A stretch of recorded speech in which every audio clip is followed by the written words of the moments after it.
There you go. Good evening. Good evening again. Uh, we forgot to click go live. Apparently, YouTube, in their infinite wisdom, decides they're going to have a start streaming and then go live button, Yeah, which because is completely bonkers to me. it's like Um, Microsoft. Are you really sure? yeah, and then they have this whole thing where you can schedule live streams and have like multiple in your account. It's just Mhm. silly. Like, You gotta go look at wonder what if Twitch does, and you'll you gotta understand how it wonder should if work. that's the Jeffrey Tubin button. It's they probably nicknamed it the Who, Jeffrey Tubin button. who knows? You got to Um, make sure you really want to go live on this. So those who know who Jeffrey Tubin is will get the joke. All right. so here we are again. I'll run through the topics for you, Jim, because I didn't run through them before the show. I should have given you at least. I've got a couple of topics myself. So. Yeah. So, well, I mean, we can cover those at some point during the show. It's not a big deal. But so the name of the episode is "How to Say Goodbye," and we'll get into what that's about. I'm not departing, so don't worry. I'm just gonna say it up front. I don't want this is not clickbait. I was gonna say this would be a surprise to me too. And if Jim's leaving, that's a surprise to me. So anyway, so our first section, of course, is going to be what's new as usual. We're going to talk about classic rock prices, which is actually about classic rock ticket prices. We're going to talk about, and you know exactly who I'm referring to because you brought it up. And then we're going to talk about utility gear that you actually need. Things that you should have in your toolkit that a lot of guitarists don't, and so they're kind of panicking at the last minute when they have to go get them because something happened to me, and we'll get into that too. And then we're going to talk about handling a departure, which relates exactly to the title, and we're talking about Gig Report. So, without further ado, let's get into the what's new. Jim, you got anything? Yeah, All actually, right. You go first. So I got a few things. So I bought a new tablet holder because my tablet is bigger than my old tablet, so I had to get a new one. Okay. And I got a one spot because these are great. We have the same. We have the same tablet holder. You really? Yeah. Actually, you might have the newer one. Oh. But we have basically the same one. And then let me know how you like yours because I'm kind of iffy on mine. Play like good luck. Yeah, I know. That's all I can say is good luck. We're all counting on you. Not that you know you can't do it. I believe everybody can do everything they want to do. Yeah, but, if I can steal 5 or 6 licks, I'll be doing well. Good evening, Steven. Steven's in the chat this evening.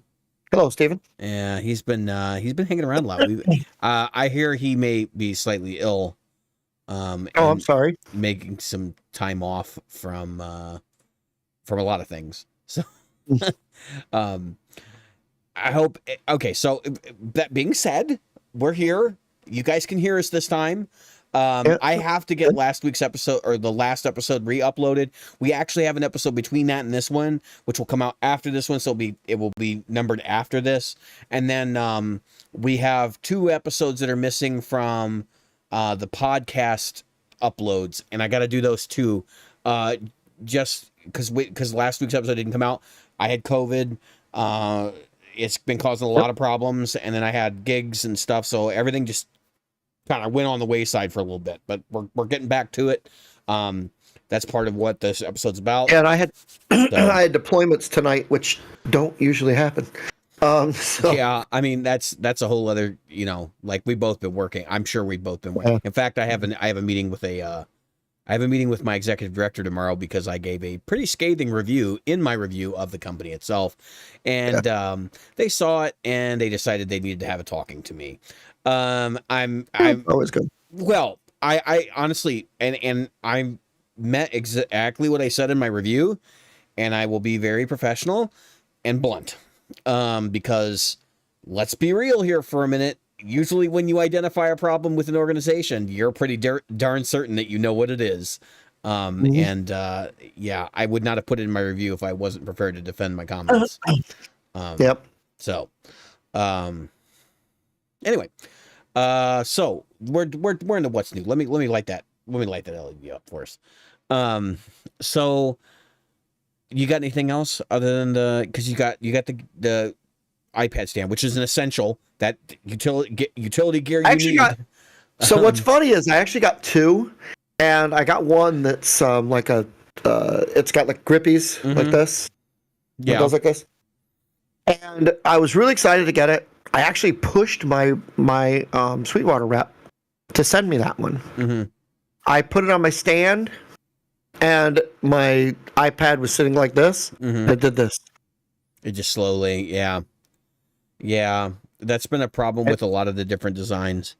Is the creep? and and I couldn't get it to stay steady, and I was pretty pissed.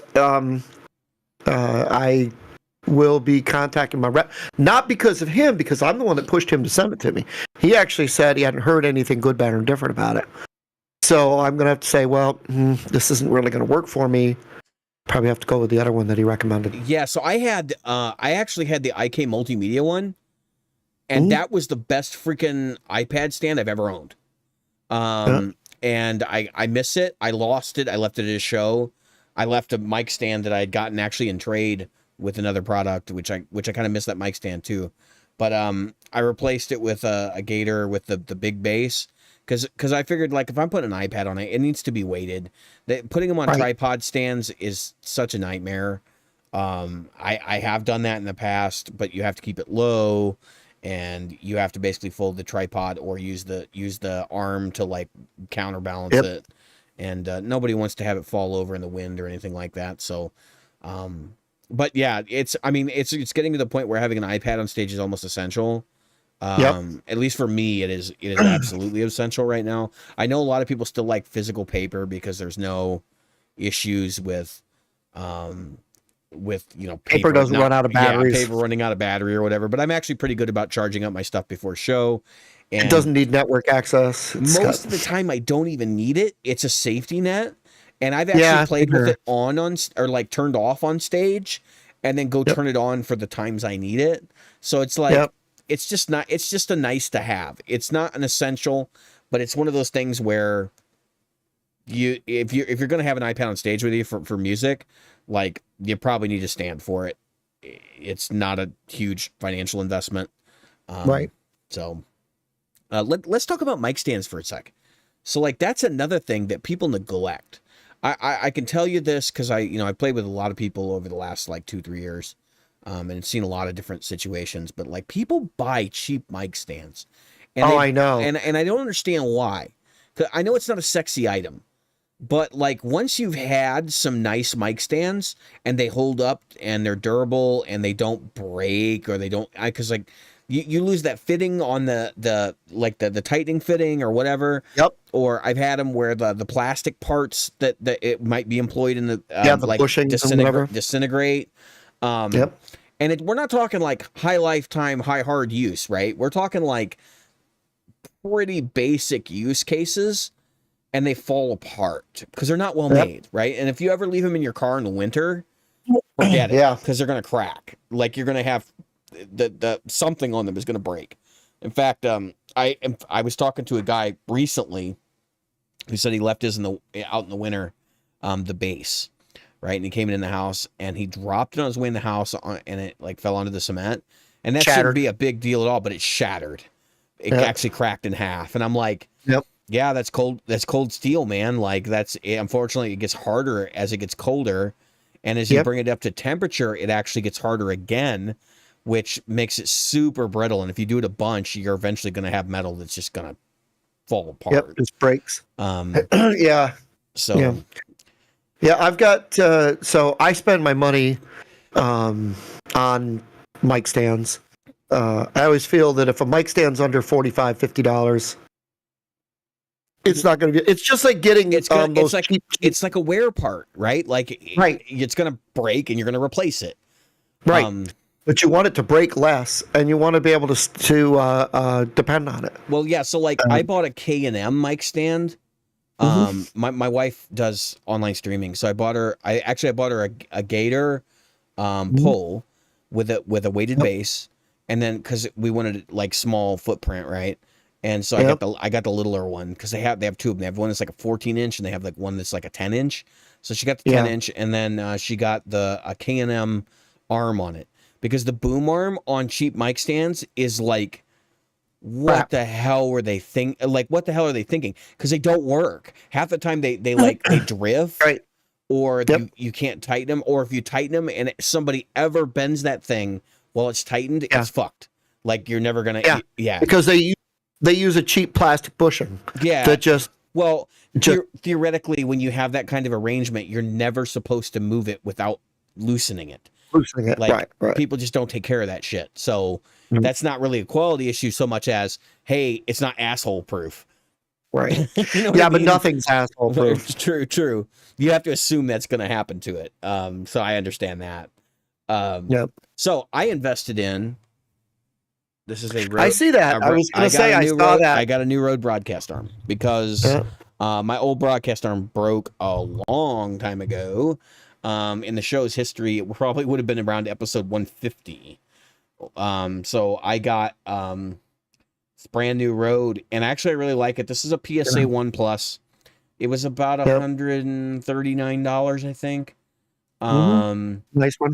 But well, I mean, it's a nice one. I just needed to replace it, and I was like, I'm not buying another $30 one just to have it break in a year.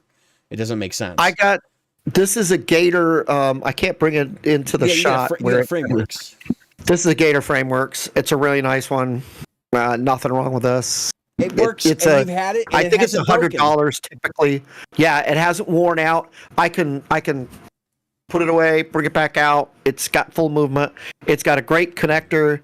It's actually connected to an IKEA-esque. There's a bookshelf over here. It's connected to, and so it's actually going to break the bookshelf before this thing ever breaks. That bookshelf is going to tear itself to pieces. It's one of those wafer board shit bookshelves. Oh yeah. So I know I'm just waiting for the day when the bookshelf just goes crack. Yeah. But just don't put your AKG C414 on that. If it if that bookshelf comes down with that on it, you're not going to be a happy camper. You lose it's a $50 bookshelf and a $900 microphone. Yeah, exactly. A super expensive microphone. Exactly. As a matter of fact, I'm looking at it right now and I'm like, yeah, that bookshelf's about to go. I'm going to have to. What I did, so I was relatively smart. I'm not as smart as I look or sound or best testing indicates, but I took 2 pieces of shimmed metal and put it in there so that, because when I first tightened the thing down, it literally just broke right into the wood. The wafer board was so shit. Mm-hmm. So I took 2 pieces of shim metal and put it on there, and it's lasted this long. But I got to be honest with you, I'm looking at it right now. It's not going to make too many broadcasts. I'm going to have to, strengthen the side. Yeah. It wouldn't be the first time I put a metal L bracket in something to hold it up. But and to be honest with you, you just got to You didn't get a screw-in base for it? Because a lot of times they have like a base that you can drill screws through. No, I didn't. I mean, it's there. It came with one, but I don't have anything good. This desk is shit. What I'm using as a desk, folks, is a Walmart. This is a folded table that you would like serve, hot dogs and hamburgers on in a summer thing, and it is literally starting to do this. So I'm looking at getting a. I have a wood desk that's literally starting to do that, where it's starting to bow in the middle. I'm looking at getting, of course, this jacket is. We're going all studio furniture when I replace, but it's a ways away for that to happen. I have to make this last for a while, at least until we move. Secret Labs released a new desk that I've been looking at. The wife today and I, this was our project today. We went to IKEA and picked up their new gaming standing desk. And, what do you think of that? We haven't put it together yet, so that I'll let you know. I'll let you know. But all the people, because we have an IKEA here, we know a bunch of people that love it. That have already bought one, and so we were gonna get a standing desk for her anyway. She's got wrist and elbow issues, so it makes sense to get a standing desk. So that was kind of the thought process there, but like it's not horribly expensive. I think it's like $700, which is, I mean, that's money, but it's a standing desk. It has a mechanical component, and right. So, but that being said, that's in the future is like new furniture for I think both of us at this point. But anyway, so I do have a what's new. That was the PSA 1 mount. I also have That's the one I was going to get if I didn't get this one, by the way. I'm looking to see. I thought there was something else I wanted to share, but I'm not seeing anything laying around that I'm like, oh yeah, we didn't talk about that. So what's new? We're finishing up this record. Oh, I know what I got. What's new? So I actually bought monitor stands. Okay. For my studio monitors, and I got to do that. They attach to arms that sit on my desk. So in order to do this, I bought these are Gator Frameworks monitor stands. They have a height adjustable thing. I've got them set about yay high, so they're this far off the desk, that far off the desk, about a foot, and they're right at ear level. I've measured them. They're in the optimal position. I had to measure the depth of my desk. So, to get them like exactly approximate. That's good writing, but it's not approximately exactly. Yeah, it doesn't actually mean anything, but so good enough for government work. Yeah, shit.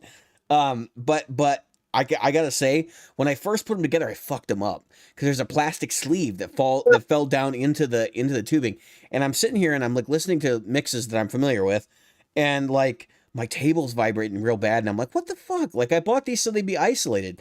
Then I took them apart, and I realized that the sleeve fell down, so I got the sleeve out and got it back in place, put them together, put them back on the desk, and it was like the heavens parted, okay? The clouds parted, and I could see the heavens above, because all of a sudden, everything was super clear. And it wasn't just that they were, like, in line with my ears. It is because they are now isolated from the desk, and so I'm not getting all of the low-end rumble that the desk was actually putting out. And I gotta say, like, they were, I think, $60 for the pair. If you've got a home studio and you haven't done that, you need to get, number one, first thing, before you do anything, acoustic treatment. Number two, isolate your damn monitors. I don't care if you get acoustic pads. I don't care if you get these kind of stands. I would recommend these stands for sure. But I think mine are on pads. Yeah, so I mean, well, and if you don't have pads, I'll tell you the guerrilla recording tactic. You take the foam drink trays that they give you at McDonald's, and just keep a couple of them. Once you get 4 of them, 2 per monitor, and you're not going to have any vibration in your desk anymore. The other thing is you can get hockey pucks. Hockey pucks work really well for isolating that kind of stuff. There are these acoustic isolation dampening pads you can get on Amazon. They want like $30 a piece. They're fucking hockey pucks. That's what they are. I know somebody who bought some and they showed them to me. I'm like, that's a hockey puck. Like, I don't know what the hell you're thinking that is. You're from Chicago, you know a hockey puck. Yeah. That's same here from upstate New York. There's nothing acoustically special about this rubber. This is like, put it on the ice and let's go. So, and I'm not, like, I never played hockey, but I know what a hockey puck looks like, and I know what they feel like, and that's a hockey puck, So I've been hit by a couple of them. Yeah. Only when they're thrown. They were tossed into the audience, but yeah. Let's get into topics already. So, let's talk about classic rock prices. This was prompted by what Bruce Springsteen is touring. Wasn't he retirement? Like he's coming out of retirement, I think. Yeah, semi-retired or something. He's coming out. He wants what, $4,000 a ticket? Yeah, or something. And I don't know what the seats are for that, but like, I don't care if it's in the nosebleeds or in the front row. $4,000 a ticket is for Springsteen. Like, okay, listen. I heard people telling me the Rolling Stones prices, and I know people have gone to see the Stones, and I was like, you paid what? Because in some cases, it's the price of a fucking car. And I'm going, for one night with Mick Jagger, who's not even capable of moving like he used to. Much less singing. Yeah. And Springsteen was never good. Let's be real. I mean, at least in my estimation, I know a lot of people like Springfield. Our Springsteen. I'm not trying to shit on you, but I don't like him. I think he's one of the least talented pop rock acts of the 80s. He knew how to. He's like Dave. Who's the frickin' stoner guy there? Dave something or other. Acoustic guitar. You talk about David Grohl? No, Dave Matthews. Is it? Dave Matthews. You know, I'm not going to compare him to Dave Matthews because I have my reservations by him, but I don't like him for other reasons. Yeah, I'm just not a Dave Matthews fan because he knows like 6 weird chords, and then everybody's like, "Look at this," because he plays these weird chords. It's like, oh, okay, but he only knows a couple of them, and they're not that good. He knows how to surround himself with great musicians, and that's what Springsteen did. He surrounded himself with top tier musicians. Well, I think Springsteen convinced people that he was the new Bob Dylan. Okay. And when you do that, you end up surrounding yourself with quality musicians. I mean, look at the band and Bob Dylan, right? I don't think anybody's going to argue that the band wasn't a quality group of musicians.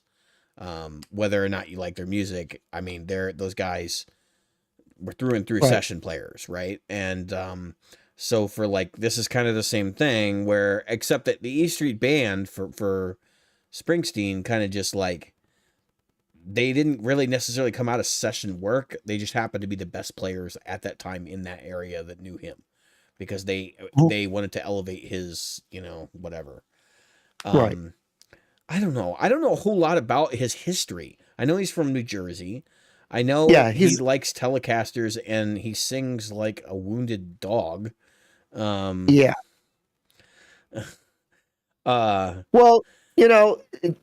people will put. I want it. That's something I'm going to go to, by the way, because I'm working on a side reaction video that I'm doing about Justin Guitar and his thing about singing while playing, singing musicians. And one of the things that he brings up is, well, he brought up Tom Waite, but similar idea to Bruce Springsteen, guy who can't really sing well, but people think he sings well. But at least Tom Waits can write good music, like as he writes interesting stuff, whereas Springsteen is like, I don't know, nothing he writes is interesting. He's written some great pop songs. And when you look at Born in the USA, that whole album is full of really good pop songs. And I think the album after that, Born to Run, had some good pop stuff on it. The song Fire that he did for himself, and I think the Pointer Sisters redid that. But when you look at his stuff, a lot of people, would compare Springsteen to, Mellencamp to Springsteen. I was just going to say, you're going to compare John Cougar Mellencamp to Springsteen, because I actually used to get them confused when I was very young. And to be honest with you, I thought Mellencamp wrote better hooks and more catchy songs. I actually would agree with that. I would agree with that. Yeah. And they were, like, if you're going to go full-on pop rock, I think Mellencamp embraced it more, whereas Springsteen was trying to be rebellious. Right. And by being rebellious, he almost basically became what he was trying to rebel against. Right.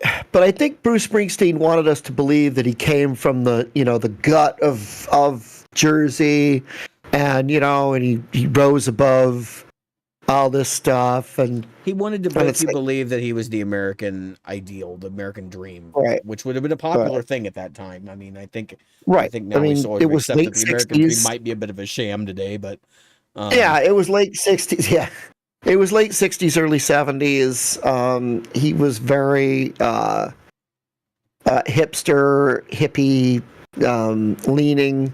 I got to be honest, I loved the album Born to Run. I loved it. That was an album I went through a lot. Being from New York, and he was a Jersey boy, Ashbury Park. Yeah, that's another thing I've wondered though, Jim. Is this like an East Coast thing where people on the East Coast perceive him differently than people maybe in the Midwest? Yeah, I think in the beginning, he never really. I don't think his angst reached the Midwest, because except maybe inner Chicago, because the fact is that it's hard to feel angst his way when you don't come from a deep inner city, he was factory. He was, Allentown, Pennsylvania, Pittsburgh, Philly, New York City, that kind of thing. And I don't think he really reached much beyond that. You don't have to. When you think about it, L.A., because that has its LA own, always it has wants its to own feel like scene. cool. Right. And you don't have to. Think about the huge acts. This kind of goes outside of the scope of that, but just for a second, think about it. The huge acts that really just got big in big cities. Boston, the band, right?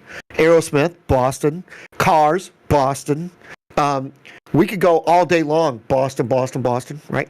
And then Springsteen, Blue Oyster Cult. I mean, I can go on all day long about bands from New York City until I'm blue in the face, right? Yeah. And of course, look at who else. Similar track, but much better songs. Billy Joel, okay, But New York City boy. Another East Coast specific. Like, Yep. I think people on the East Coast tend to identify with him more than, for example, West Coast. I think in the Midwest, Right. there's sort of a little traction here, but it's definitely not the same as it is like people Not from as New big. York. That's right. And so if you take that kind of thing, and then you take the kind of bands that came out of, look at what came out of Chicago. You got more blues based, you've got more jazz based, you got more fusion based. I mean, the band Chicago was one of the first fusion bands ever. I mean, right? And so, Well, I mean, I wouldn't consider them fusion per se, but they were definitely. they fused elements of jazz and rock. But you're right; they're not really as a fusion band. They had some jazzy elements to them. They're when they were definitely played, a pop rock band. and what's funny is when they were played on New York stations, they called them fusion. They called Chicago fusion. I'm sure they I did. hear all the but, DJs go, new fusion band. Dude, You know, I in can't the early tell 70s. you how many people like misuse that terminology. I heard somebody the other day talking about they're calling something jazz funk, and I was like, well, I understand what you're getting at. It was a playlist, right? And I'm like, I understand what you're saying, but like everything on here is fusion, dude. Like, Right. No offense, but Yeah, it's more, Scott Henderson style. yeah. But you take By the way, sorry, I didn't. Just as an aside, I did a search for top tier ticket prices for live music, and Springsteen came up. Yeah, but if you look at it, a friend of mine was just in Gainesville, and if you look at the Gainesville scene, that was more of the kind of music that reached, a certain group of people. You've got the Southern rock that came from there. You've got Tom Petty. You've got part of the Eagles, Don Felder. Right? Yeah, there's another band that gets insane ticket prices. Yeah, and so, but the beauty of the Eagles was they came from everywhere. I mean, that was a melting pot of people that never got along. That's called a super group, and it was basically a bunch of people out to make a lot of fucking money, which is why people do not like the Eagles. There's a lot of people out there that are like, this is kind of shitty. Yeah, Eagles are a band that you either love or you fucking hate the Eagles, and I know people that hate the Eagles, and I know people that love them. I'm one of those love the Eagles guys, but not enough to pay their ticket prices. Not since the 70s. As an Eagles aside, do you know in the Steely Dan song, there's a line that says, I forget which song it is, but there's a line that says like turn up the Eagles, the neighbors are listening, where they're having a fight, and it like that's what they're implying, and and I've always thought to myself like that's the best use of the Eagles. To drown out your fight, like. Yep. Nobody will listen closely at that exactly. point. It's a joke. But yeah, I mean, I think that even now, music. We know that music comes from the heart, right? And leaving the fact. Look, if somebody wants to spend $4,000 on Springsteen tickets, I saw one guy, Otis Gibbs. I don't know if you've ever watched his channel. Otis Gibbs has a channel. He's kind of an old school guy. And one of the things, even though he said it's still ridiculous that they're charging these prices, he said, what's funny is what'll happen is, let's say he charged a more reasonable ticket price. Let's say it was $500 or $1,000. even if he did for say front seat, and then it was $100 for the nosebleeds or whatever. There's still going to be scalpers out there that'll run those things up. It's So actually, I have commentary on that, but go ahead. Yeah, and well, that's what I was saying. That one of the things he was saying is that a lot of what's happened is a lot of musicians are going, well, fuck the scalpers. I'm going to get so much money. The scalper won't get in and buy them and then scalp them out. That's actually sort of what's going on here. So the Ticketmaster actually has weighed in on this, and Ticketmaster says they are doing what they call dynamic pricing now, which is it attempts to outwit scalpers by pricing the tickets based on the fluctuation of demand. So if you wait and the tickets aren't in high demand, you're going to get them cheaper, which is really kind of messed up when you think about it, because they're going to an airline style pricing model, which if you don't know, that's what the airlines do. And they actually, so it's kind of random. They have these formulas where things kind of flip. Every once in a while, they're perfect price wise, and then like it'll be like, oh yeah, and then you don't get the ticket and you come back and it's more expensive, and then maybe 2 days more it'll be cheaper, and then it's more expensive again. So they kind of like do this weird like algorithmic thing, and I suspect that's probably what's going on here. But like these tickets are always going to be 4,000 plus. This is Bruce Springsteen. He has a legion of extremely dedicated people that go to every single Springsteen show. The fact that they like his brand is Springsteen, and people talk about Springsteen and the boss, and it's like, it boggles my mind that somehow this guy has a following that's almost. Neither have I. RNA Music says we haven't been to a concert since before COVID. Not big concert. I've been to like small venues. I can believe that. It's hard. I think, it's been before COVID. I went to see, it was Journey and somebody else. Journey and, Def Leppard. And they were taking turns as to who was opener. So I think Journey opened for Def Leppard, but I could have that switched. It was that long. I apologize to chat if we're not keeping up like super close, because we've actually got a lot of content to get through tonight. But we will briefly, go over to the chat occasionally and get through that stuff. So just wanted to say that, because I don't want anybody to feel like we're ignoring you. So anyway, so let's talk about some of the artists that get insane ticket prices like this. Any pop artist, right? Like I have heard stories of Cher tickets and Madonna tickets going for several $1,000s for basic seats. And it almost just seems to me like Ticketmaster's dynamic pricing model is really just them saying, we want the money that the scalpers are getting. Which I don't think anybody's actually like taking this article or what this guy is saying at that value. But like realistically, if you've looked for scalp tickets for a big event before, that's what you pay, right? Now, am I gonna pay that? Hell to the no. I think most people won't pay that, but we do know that there is an elite. There's a group of people in this country, specifically in the United States, we're talking about here. There's a group, because we actually have listeners from outside the United States. There is a group of people in this country that will do dumb things. I know somebody who's been to like 4 or 5 Rolling Stone shows since the 90s. And I can remember in the 90s, they were $800 a ticket. And now they're, I think, close to $4,000 a ticket. And that's not even good seats. I drew the line. Like the most I've ever paid for a show, accounting for inflation back then, I paid $125 to see the Police reunion, but everybody knew that was one and done. Everybody knew that was one and done. That was one you were not going to get to see. Yeah, and I was like, I wasn't alive when the Police were together, because they disbanded 1982, I think. If not, it was 1984 when I was born, right? So for me, that was an important thing. And I ponied up, and I actually bought not 1 ticket, but I bought 2 because I wanted somebody to go with me. So yeah, it is one of those weird things where I just can't justify that.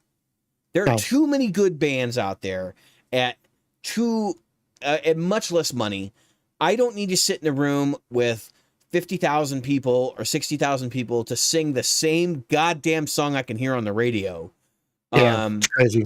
Where when I can go support a local band for $20, or a band that's playing at Reggie's, which is a smaller club here in Chicago, like the Aristocrats are going to be playing at Reggie's, and I'm not gonna go, but it like had occurred to me like I should probably go, and it's one of those like I'll pay $50 to go see the Aristocrats at Reggie's, like, but I'm not paying $4,000 to see. I'm trying to think of like somebody that actually. Well, if the Police got back together, I'm not going to pay $4,000 to go see the Police. It's just not going to happen. You guys are crazy if you think it's going to happen. No. And that's the funny thing, right? So the Police has a huge fan base, and they have probably more hits than Springsteen, with bigger numbers attached. But when they toured, their tickets were not that much. I paid, and I saw them at Wrigley Field, which is a smaller venue. You know, compared to where they would normally be playing, it's like somebody like Soldier Field, right? Which is, you know, twice that size or 3 times that size. And I paid like $150. And it would have been in 2004, 2005. So like, that would have been like $250 today, maybe $300 today. But like, I mean, I've seen stuff going on in the last 5 years where I'm like, you paid how much to see them? You know, and now I'm seeing these because I don't even expose myself to the pop world enough. I mean, that's probably my fault, but I see this pop stuff happening and I'm like, you want me to pay how much? Like, I don't, that's why part of the reason why I don't like pop music in general is because it's very geared towards money making. And quite frankly, I think it hurts my wallet. So I don't know. I guess the final component of this conversation, Jim, is probably like, what is music worth to go see in a live venue? Where do you draw the line? Right. What is the live experience worth? And that goes right to like the reason I'll go see an RNA's here. So they talk about this kind of thing too, is when you go to see a movie at the movie theaters. I will only go to see a movie at a movie theater if I'm willing to pay for the experience that a movie theater gives me above what I can get from my 55-inch TV in the living room. You know what I mean? And nowadays, generally seeing the movie at home is preferable to seeing it in the theater. Right. And I know people like these directors, these art house directors and stuff, these people that like are making big budget movies but think they're art house directors, have got this thing in their head like movies are supposed to be a communal experience that you see in a darkened theater. Fuck you. Like my generation, we didn't grow up watching movies in theaters for the most part. Like we went, and actually I went probably more than the average person because I went almost every weekend. I'd go see a movie. But like now it's the point, and that stopped when I was in college. But now it's the point where I'm like, if a movie comes out, I'm like, I'm waiting for streaming or whatever, and I'll watch it at home because I'd rather watch it in the comfort of my own home where some asshole isn't kicking my seat behind me or sitting next to me being a jerk, talking through the whole movie or playing with their phone the whole movie. Which I've had all 3 of those things happen in the last 3 movies I've gone to. It just doesn't make sense anymore. And this is the same kind of thing. Do you really? I mean, like, how much do people enjoy? So, as the population of the planet increases, ask yourself this question: how much do you enjoy being with others, and specifically strangers? Yeah, I think that's a good huge question. You know what? While we've got RNA in the chat, there's something I want to bring up that was brought up by a couple of podcasts this week. And that was this. So they're talking about the fact that a lot of places, this switches gears a little bit here. Mm-hmm. A lot of guitar stores are suddenly getting flooded with stuff from the inexpensive stuff from Fender, the Squire level Squire line. And what's funny is, I think it was Dylan Talks Tone was talking about Fender doesn't have any problem selling their higher end stuff, but that lower end stuff is not moving as well as it was. And I'm gonna come to what I think the reason is. So here they are. There's this big rush of Squire line stuff. Squire has become expensive. I mean, we're talking what was, except for the Bullet and what's the other one? The one that starts with an A. There's Bullet and something else. Anyway, Affinity. Thank you. Except for those two lines, Squire's in the $500 category now, $600 category. So,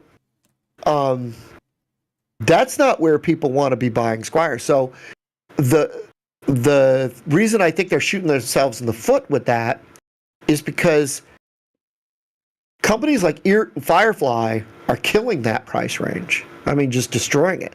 That $250 price range, and making it easier.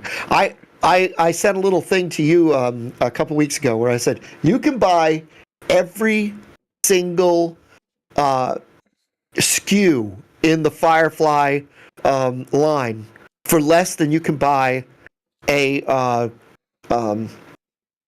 Fender Ultra right now. One Fender Ultra. Okay. You can buy everything in the whole SKU. And that's not just the Fender stuff. That's Fender, their Fender knockoffs, their Gibson knockoffs, their Ibanez knockoffs, you name it, they're in there, right? And I'm just saying that I think that and the fact that you don't have to go to the store, you just go to Amazon, order them online. Can I jump in on this? Because there's another component here that I think that may actually be driving this. While I believe that you're probably partially correct, during the pandemic, a lot of America's skilled labor, specifically people that were around the age of retirement, and I can give you an example that I'm familiar with, the airline industry lost a lot of pilots. Okay. Mm-hmm. When they had to downsize because they had to cut flights and stuff during 2020, they offered packages to people to retire early that were very lucrative, gave them basically travel benefits until death in some cases, gave them additional pension in some cases and things like that, depending on what the airline is, right? But pilots took this stuff and they walked away, right? So now we're coming out of the pandemic, and guess what's happening? They can't get any skilled labor to actually fly planes. There's no pilots left because many of them retired. Many of them retired early, in fact. So what ends up happening now is those retired people are having an effect on the economy because, like, what are they doing? They got all this extra money laying around, perhaps, in some cases, especially if you're a pilot and you have a very lucrative retirement. And you're putting that money back into, hey, I want to learn to play the guitar. And I'm just going to go buy a nice one because I can't afford to buy 3 shitty ones. Right. Right? And this is going to be what I do with my retirement. And there are definitely people doing that. So that's why I'm like, that's probably part of it, how they can get rid of high-end stuff but not inexpensive stuff. And then I'll also say this. A lot of the inexpensive stuff from brands like PRS, at least, because I have, some insider knowledge on some of that stuff, at least from brands like PRS, was back ordered out the ass from 2020. And now that COVID is starting to dissipate in some of these countries that are producing these goods, specifically Indonesia, they're starting to flip the script and they're putting these guitars out 3-4 times faster, which is what's happening now is they're running round the clock, etc. And they're fulfilling these orders that have been sitting out there, and Fender doesn't have the warehouse space for it. So they're just going, shit, send them to the dealers. We got to send them to the dealers. We got to get them out the door. And so they wind up at the dealer, and then they collect dust because they produced way too much for the demand. Because a lot of those orders just went down the toilet. People had a standing order. I want this when it comes in. And then over time, it never comes in, and they go, well, I don't want it anymore. The company still has it on order. You got a two-pronged problem. Number one, because it's an inexpensive axe. So you got number one, it's not coming in for a while. But I want a Telecaster style guitar to play, but it's not coming in for a while. So again, you go buy another one. I don't care if it's Eert, Grote, whatever. You go buy another one. Whatever's available at that time, because even the Eert and Grote, they were gone. You couldn't get them. That's what I'm saying. And so even then, you just buy whatever. That's why the eBay and the used reverb prices were through the roof. They're still through the roof. You know what? But now Right. it's inflation and people like refusing to give up on the prices. That's right. Which is kind of wild. I've never seen this before, where Yeah. every once in a while you'll see somebody who's like real reasonable and like realistic about what something costs, but everybody Right. else is still holding to that like price that one person paid 6 years ago that was really high. And I know that's an exaggeration, but like I've seen people like trying to hold on to those trends from like 2021 where, you know, they're still trying to get top dollar for shit that's just not worth it. Yeah, that is a huge problem. And then and now the new ones are in stock. That used market has got to start, not collapse, but start to fold in on itself a little bit, because you can't ask practically new prices, especially when a company like Fender itself is selling the stuff at 20-30% off. Yeah, so RNA Music is in the chat. They say it's been a 16-week minimum lead time for Schecter. Yeah. And he's saying we don't order hardly anything because I don't like writing checks that can't be cashed for 4 months. Yeah. And yeah, because so there you go. RNA, too bad they're not in the thing here, but so it would be interesting to know. I mean, obviously you're writing a check for something you're not going to see for 4 months, and then they've got to give you what, net 30 or 60. You don't have to say what it is, but they've got to give you some net thing. But that goes out to even further. That's got to be crazy. I mean, it is not only slowing from what I've heard in local businesses here. It is at a freaking crawl. It was like it got hit by a train.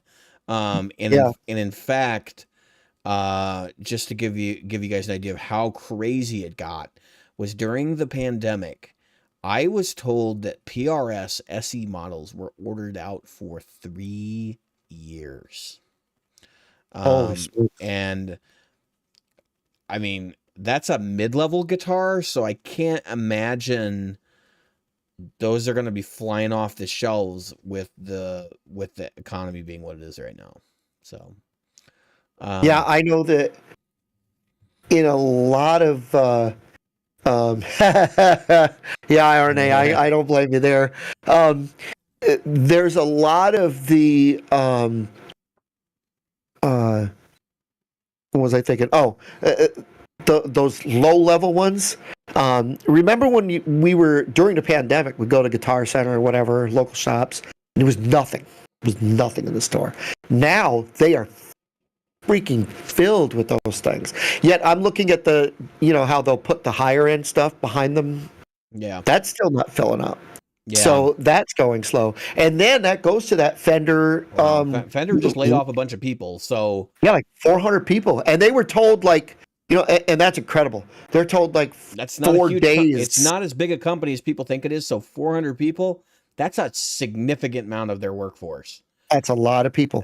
And that was all levels. I would suspect that's close to a quarter of the staff at the American branch over there. Because I don't think you'd have to go look. They might have a couple thousand people, but like 400 people is a lot of freaking people for a company of that size. I know people tend to think that music companies are way bigger than they are. For example, like the U.S. division of Boss is like a handful of people.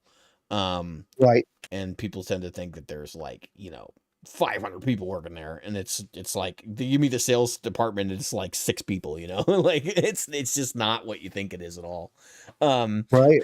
So anyway, let's get back on track. So classic rock ticket prices suck. We all know this now. We've delivered your news. Let's talk about utility gear you need. So I'm going to kind of lead this topic a little bit because I think Jim was kind of blindsided. I set the topics up without telling him, so that's fine. He can live. He'll live. All right, so utility items you need. There's a couple that we all already probably know about, right? Like when everybody asks, what's the most important pedal on your board? And the smart ass in the room always says, tuner. Okay? And I think we said the same thing on the episode where we did that. But like truthfully, that's a legit thing, right? So, but like there are other things you need. So, utility items that people don't think about in guitar constantly. So number one is a good set of headphones. Which I know people are like, I don't play guitar through headphones. Listen, if you're a musician, at some point you're gonna need a good set of cans to do something. Don't skimp.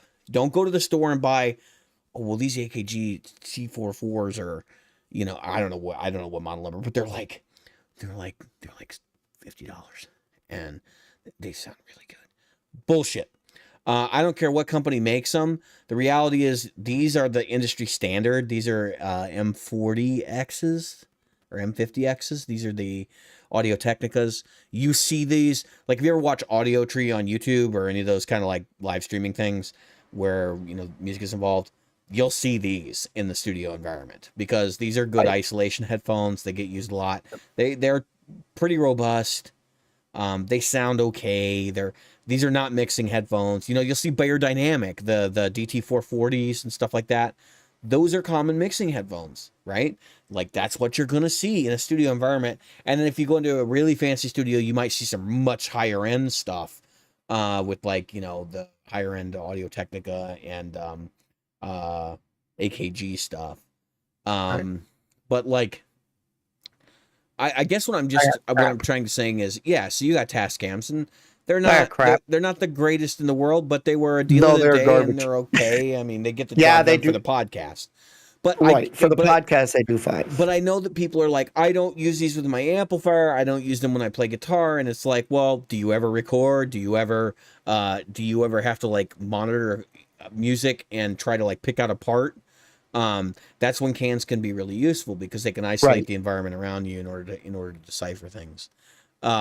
So cans is one thing that I was thinking about as a utility item that nobody ever thinks about when they play guitar that like is worth spending a little bit of money on.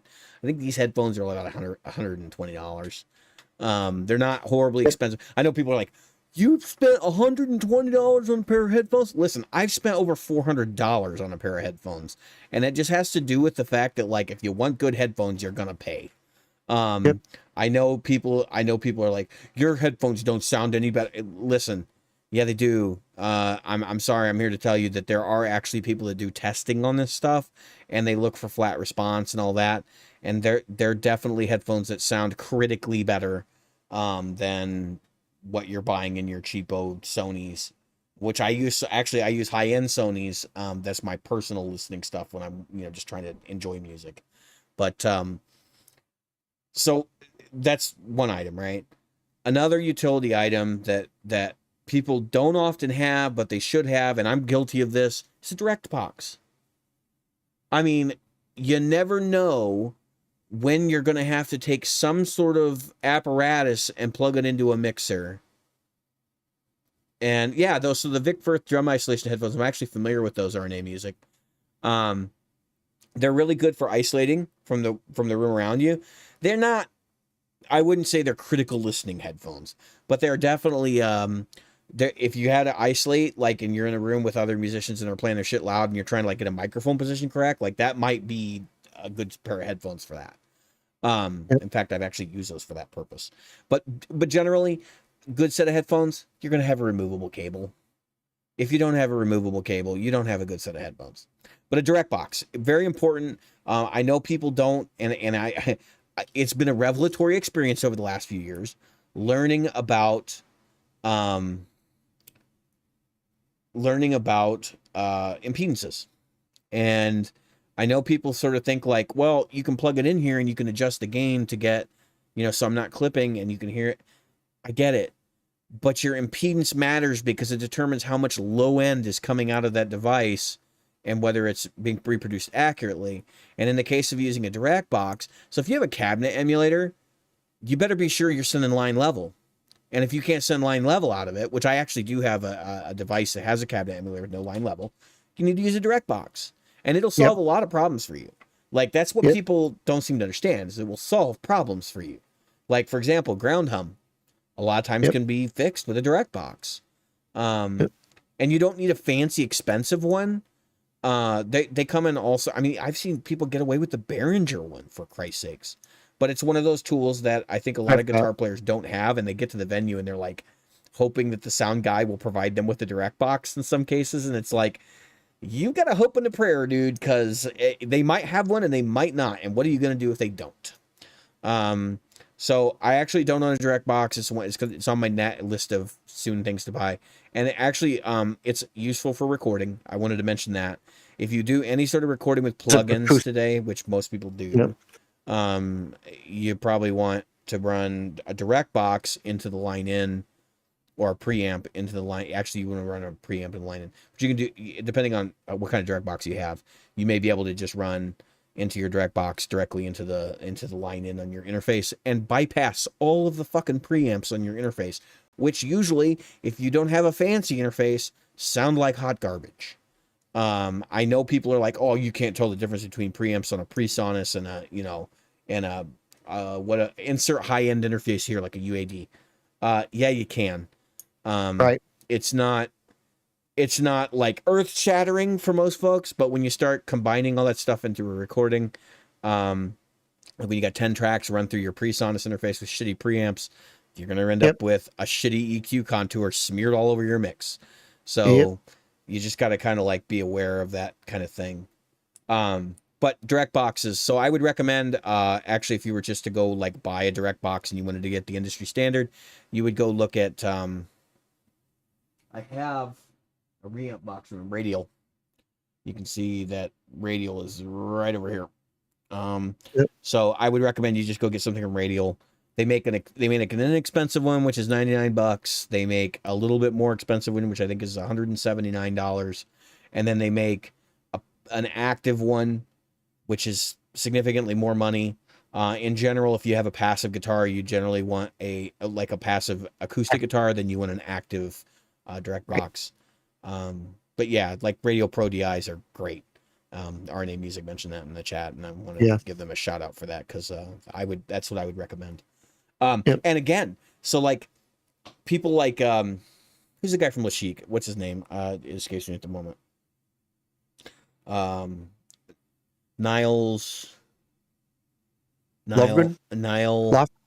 Oh, Nile Rodgers. Nile Rodgers. Rogers, yeah. So, it took me a minute. Nile Rodgers did a lot of his guitar recordings direct. Yep, direct with a. Prince did a lot of his guitar recordings direct. So if you have to nail any of those tones and you're using an amp, yeah, you can get away with it. But like, if you're playing Nile Rodgers all night and you're just doing the Nile Rodgers thing, just take a DI, stick it right into the board. Nobody will know. Like, it'll sound like Nile Rodgers. That's what he did. David Gilmour did that with Another Brick in the Wall. Yeah, I mean, like a lot of those super clean sounds are just a direct box into a board. So, anyway, direct box. Utility item nobody ever thinks of. This is one that actually I think I've mentioned on the show before. So, I have a Dunlop X Mini, which is a volume pedal, right? But it's also an expression pedal. And that's what I wanted to talk about as an expression pedal. We all play with pedals. At some point, you're going to have a pedal and it's going to have an expression output on it. And you might go, well, I don't need that. I'm not going to use an expression out. That's fine, right? But if you have more than a couple pedals, at some point, you're going to be like, man, I really wish I could fade this in or out, or, that kind of thing. That's what you have an expression pedal for. And like, even if you're not using it every time, you have one, right? And then you throw it on your board and away you go. And if you get into a situation where like you're getting ready for a gig and you're like, oh shit, I need an expression pedal, throw it on your board, right? And if you don't have one, then the day of the gig, you're driving around looking for one, going to Guitar Center and mom and pop shops, asking like, you guys got any volume pedals and stuff? Or you guys either a volume pedal, because I found this out this week, I did not know this. You can take a VP Junior apparently, and from what I understand, you can run an insert cable from the in and output and use it as an expression pedal. So you have to have an insert cable, right? So you take the in and the out and run them into your device, and then you have essentially expression system. Right. So, and I guess, certain devices have different standards, but generally most of the devices in the industry run off the same expression standard for how it hooks up. And I'm sure you can get converters that would allow you to use the same expression pedal with any of the available devices, because most of them work off of a TRS or a mono jack, which is not going to make that super crazy.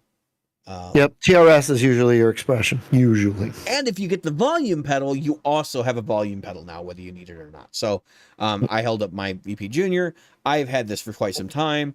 I almost never use this thing, but I have one just in case.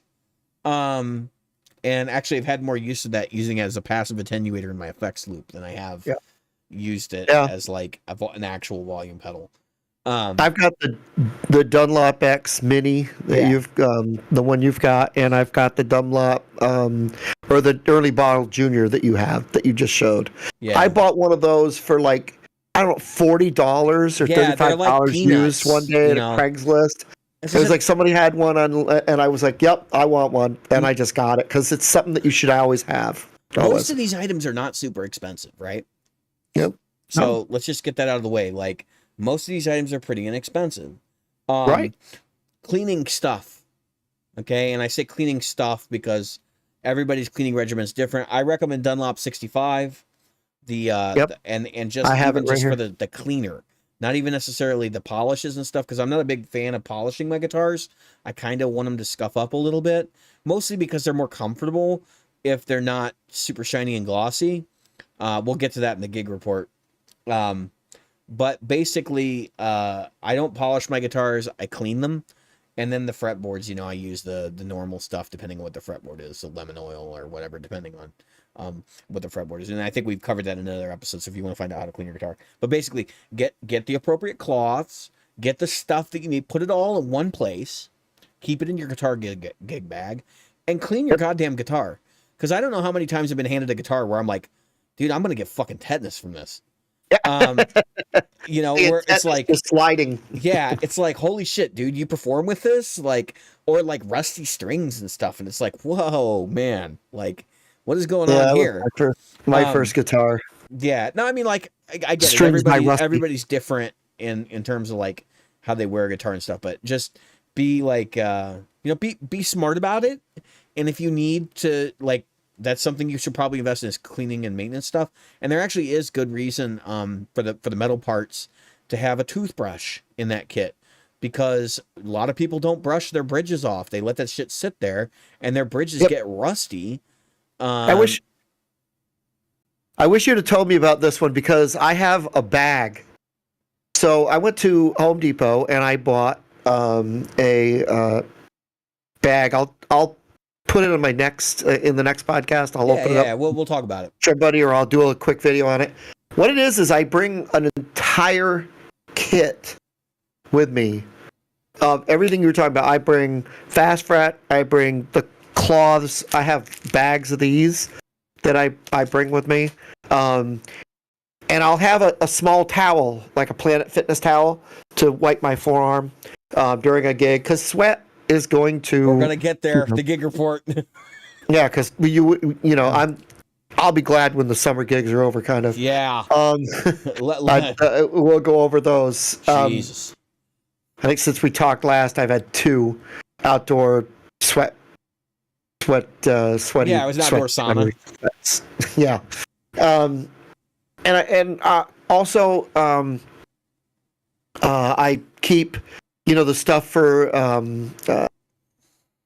what do you call it? Lubing the nut. Lubing your nut sauce. Bridge and nut sauce. If you don't keep that, keep a graphite pencil. I even have I had somebody showed me a cool one. I have a person that uses an eraser. They literally use an eraser, which I thought that was weird, but it works. So it's the same type of thing. I also keep one of these handy. This is an inexpensive stuff to get. It's called Gorgamite. Yeah. And it's to, condition the fretboard. And this is just a rag. It hasn't got a great smell, which is why it's got a seal. But it works great. A lot of people like Gorgamite. Yeah, if you've got some frets that are giving you trouble. But yeah, I think what's important, I might overdo it. Some people would say, well, all I need is strings and a pair of clippers. But I've got a string winder, and I've got strings, and I've got batteries. And so like this is just utility items, but like these are worth bringing to a show in a bag or in your existing bag, even just like a screwdriver and stuff. Like, I can't tell you how many times on stage somebody has asked me, do you have a screwdriver? Yep. Like, last night. Yeah. And it's like, wait a minute. Why am I the fucking guy with the screwdriver? Like, I don't have, now, in some cases, like, yeah, I need a screwdriver, so I have one, right? And then you usually pull it out, and they're like, oh, yeah, that's great. I'm glad you carry one. And I'm like, why don't you? Because this is just basic shit you need. Even if you put it in a tool bin that stays in your truck or your car while you're in the gig, you know, I always, and then of course, another utility item, surge protector. That's the other one. I always have like an 8-output RFI protected surge protector.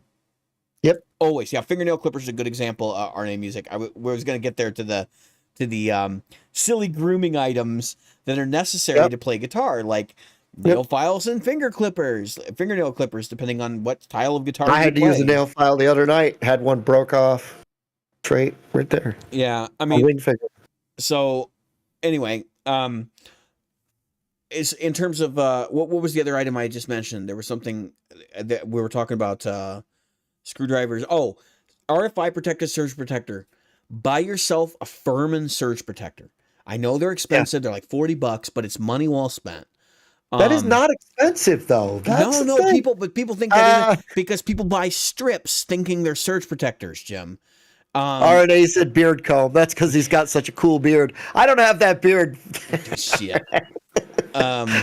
Mine is ready when I go out the door. I just use a little beard. What are you trying to say? Have something called a beard bomb. I just go and it's done. Yeah. Anyway, so yeah, like there's all kinds of these other little utility items, but obviously we all think about when you go to the gig, you take your guitar, an extra set of strings, some cables, you know, maybe your pedal board if you're bringing one, and then an amp, and that's your thing.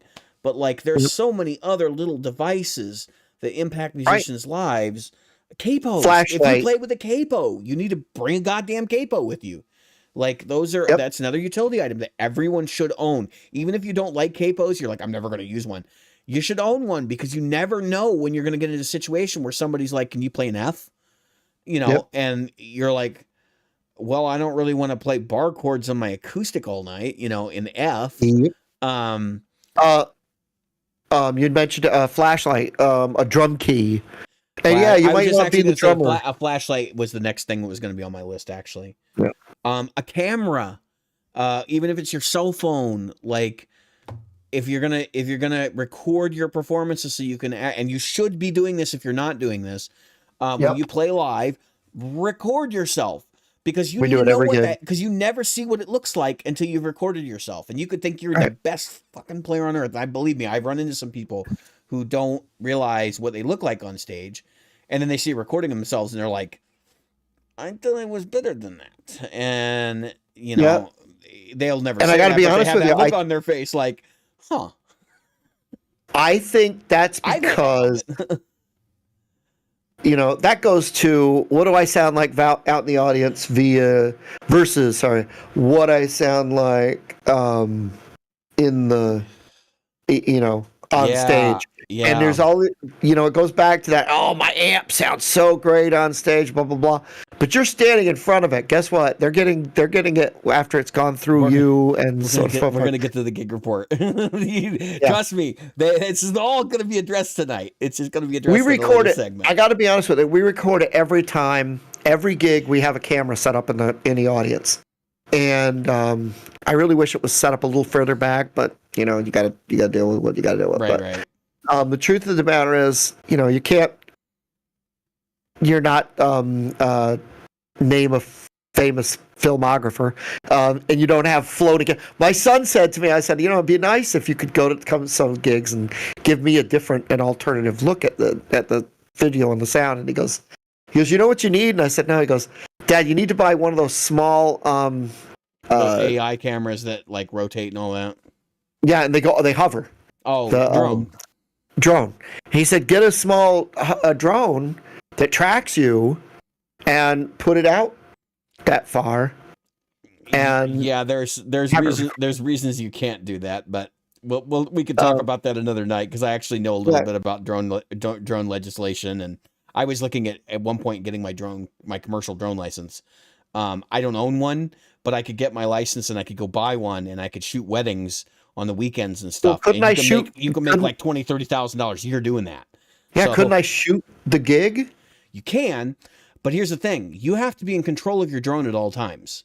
If you Oh are, yeah. if you See, are not, even if you're and if just you're piloting not, and setting a flight plan, you have to have your hand on the device that is able to control the yeah, drone at all times. yeah. That's what I thought. That's what I thought. And Is you would need some positive control of the drone. And in addition to that, if you're doing any sort, this is another one just for other shits and giggles. If somebody ever asks you to do this, the FPV drones, the ones where you actually wear like goggles to see what the drone sees, Yep. those are borderline illegal in some places, and it has to Really? do it, yeah, because you have to have a spotter. So you have to have two people Oh, with yeah, you yeah. to run it because somebody has to be able to tell you where you're at in position to local air traffic. Yeah. South Park, they did a little thing on that. Yeah. So anyway, there's a lot of little drone stuff. So drone's probably not the solution. You know what the solution is? Put it on your mic stand. Like get an arm. I actually have one here, but I can't pull it because it's actually attached to my desk right now. But you basically just screw it to your mic stand, and if you got one of those little zoom cameras, which are like super cheap and they sound great, just zip it on there and do your gig, and at the end of it, turn it off. And then when you go home the next day, usually wait a day or two and then take the footage off and watch it and be like, oh yeah, that really sucked. Because that's usually what happens. It felt a lot better than it was. Yeah, I got to be honest with you. Like, we had introduced some new songs, and we did that. We filmed it, and we watched it a few days later. And I got to be honest with you, it was so good. And we're a cover band. Yeah. And it was so good and so close. There were points in there when you could not tell the difference between what we were doing and you could if you really listened, but if it was casual listening, you would not know the difference between the original and what we did. That's how close we were. That's how good we were doing it.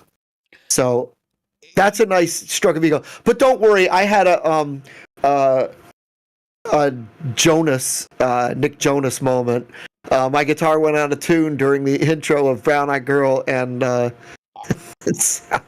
going to talk about in the gig report. I have an equally funny bonus moment. So anyway, let's not a bonus, a Jonas bonus. I hope everybody got the joke. Anyway, we're going to move on to handling a departure. So as I recorded in the last episode, but it did not air, I am departing from Old Stumpy. As listeners of the show know, I've been involved with that band for about 3 years now. I think I started with them in 2019. So let me just lay everything out, right? Like this is a life decision more than anything else. I'm not frustrated with anybody to the point where it's like, I don't want to ever talk to you again or anything like that. This is more or less, I've got so many damn irons in the fire right now. I can't take on any additional responsibilities that aren't making me money or like giving me some other sort of, I guess, fulfillment.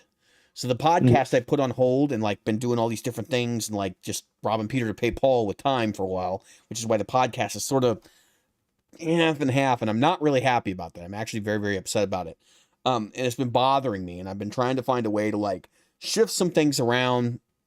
And in the middle of all this, I got COVID, right? And then I realized we had a gig coming up. So after COVID, like the next thing was like, get ready for this gig. And it was like, COVID caused me to re-examine a lot of my life situation. And so I basically knew I was going to depart before the gig. Mostly because just the amount of time required for me to prepare. To put in perspective, it takes me roughly, for an Old Stumpy show, I take basically the day before and do like full rehearsals like 2 or 3 times that day. And just to brush up, remember chord progressions, remember parts, because I have like sort of worked out parts that I do for certain songs. And then there's usually like 1 or 2 pieces of new material that I have to learn. So that's what went on with this one. I was asked to play dueling banjos, and that, I hate to say it, that's sort of the straw that broke the camel's back, because It's not a hard song. There was a disagreement between me and the band leader about some things on it, and it was fine. Like, disagreements happen, right? That's a part of a band. And it was not. I was okay to play it. I got it all worked out. We had a rehearsal, and I flubbed it really bad because like I had only worked on it the day before, mostly because I can't devote a lot of time to this band, and that was like before I got COVID and this whole thing. There was a couple days before I got COVID. Like, I think it was the weekend before. We had the rehearsal, and I just flubbed it.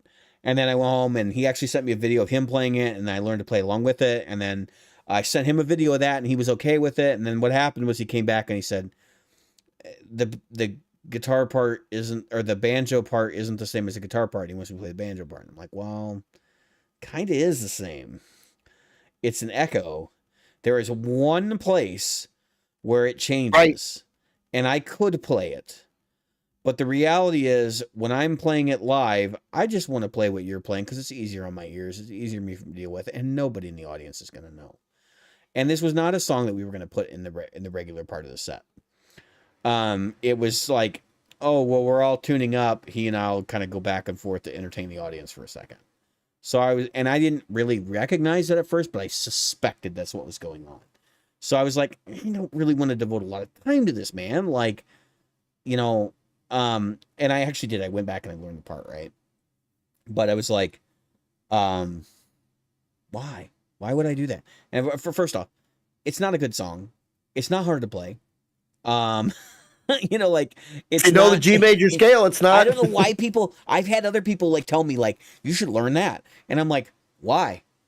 Like, it's not worth it. It really isn't.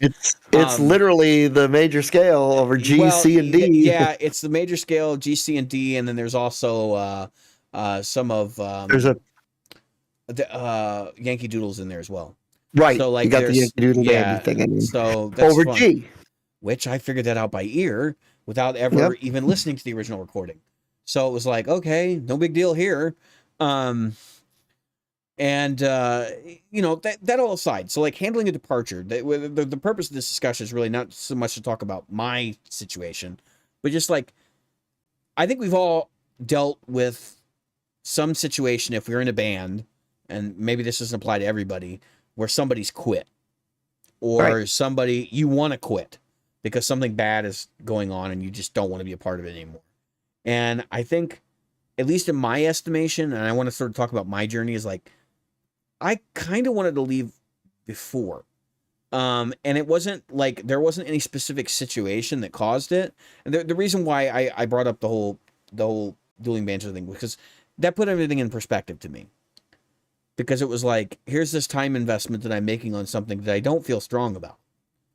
And so if I have to rationalize the 8 hours a day I have for outside of work stuff, which includes me staying up until midnight, right? And which is probably starting to affect my health. I sort of like looked at it and I was like, huh, this is probably not where I want to be spending that time. Yeah. I mean, this is probably not where I want to be spending. Well, I've got mine on too, so yeah. And actually, I've been checking it. This is probably not where I want to be spending my time. And so that's basically what all I was getting at there was like, oh, well, there's this thing I have to do and I'm not really looking forward to it. And, you know, so anyway, long story short, and actually Kyle said something to me that sort of drove it too, which is like, if it's not fun, then we don't have to do it anymore. Like, you don't have to do it anymore. And that was like before, that was at the rehearsal. He's like, we do this because it's fun. And if we're not having fun, then we move on. And I was like, and that sort of struck me because I was like, well, I'm not really having fun anymore. Because I've got these other things going on that I really want to devote more time to, mainly my project Destiny Unraveled. And until I can devote time to that, this is kind of silly for me to be spending this time over here. So anyway, handling a departure. I wanted to talk about the process because I think a lot of people, so I explained to other people the process on this one, and I had a couple people in my court, and I want to explain sort of what happened. So actually before the show, we were going back and forth about having a drummer, and I basically quit during that. I said, actually, I think maybe it's time for you to find another guitar player. And it wasn't taken that way. Apparently that was not perceived as me being like, I'm going to depart because I don't feel strongly about playing in this band without a drummer. It was more like, oh, he's being sarcastic and smartass. But I wasn't. And that was because I was doing it via text, and I try not to be sarcastic when I'm being professional in text. And so, like, when I'm talking to people, specifically for band situations and stuff, like, I tend to be fairly professional because you got to communicate, you got to be solid, people need to understand what you're trying to say to them. You want to be direct, and you want to be very open about, you know, what's being said. And so these are tenets of, you know, professional communication, right? So then, as we got closer to the gig, I suggested that, like, this might be my last, because I had perceived that it was not, so, you know, that was selective hearing. I had said, this is going to be my last gig with Old Stumpy, most likely. And I don't think that was perceived as me being serious. So actually we had this gig, which we're going to talk about in the gig report. And then a day or two later, I got a message from the band leader, and he was saying that they were booking a show for December 23rd. And I was kind of like, I was actually in a live stream. I'd taken the day off from work, and I decided I was going to live stream and play video games all day. So I was in this live stream, and I got a message, and actually the live stream, if you watch it, you can see me go, oh shit. Like, I don't want to talk about this right now. Like, and because in the back of my mind, I'm thinking, well, number one, I'm still getting texts. And number two, I don't want to play on a show on December 23rd. Even if I was to show up as like a quote unquote guest, I don't want to play on December 23rd because I got family. I got kids. My kids are all going to be here for the holiday. And for me, like that last December 23rd show, it was a fucking nightmare. Like, because I had to do shopping and shit that day.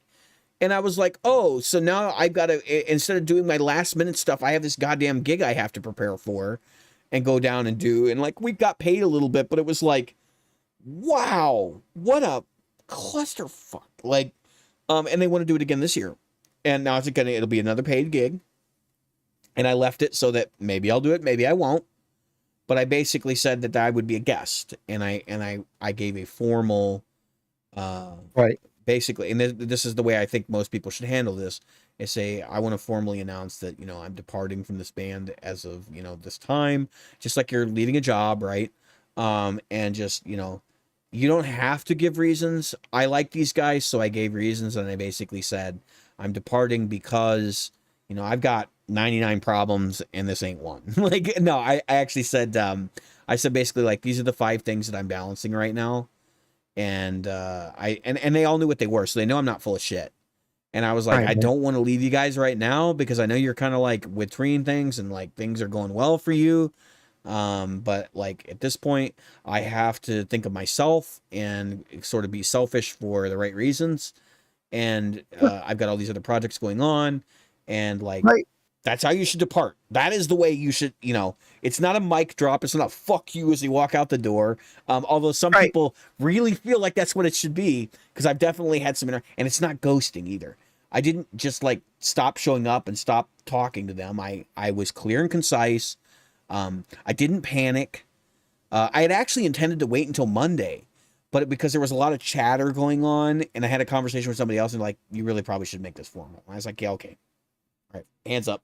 Fair enough. Let's go do it. So, let me explain what the blowback was. Okay, because everybody, you're gonna have that will not be the last statement.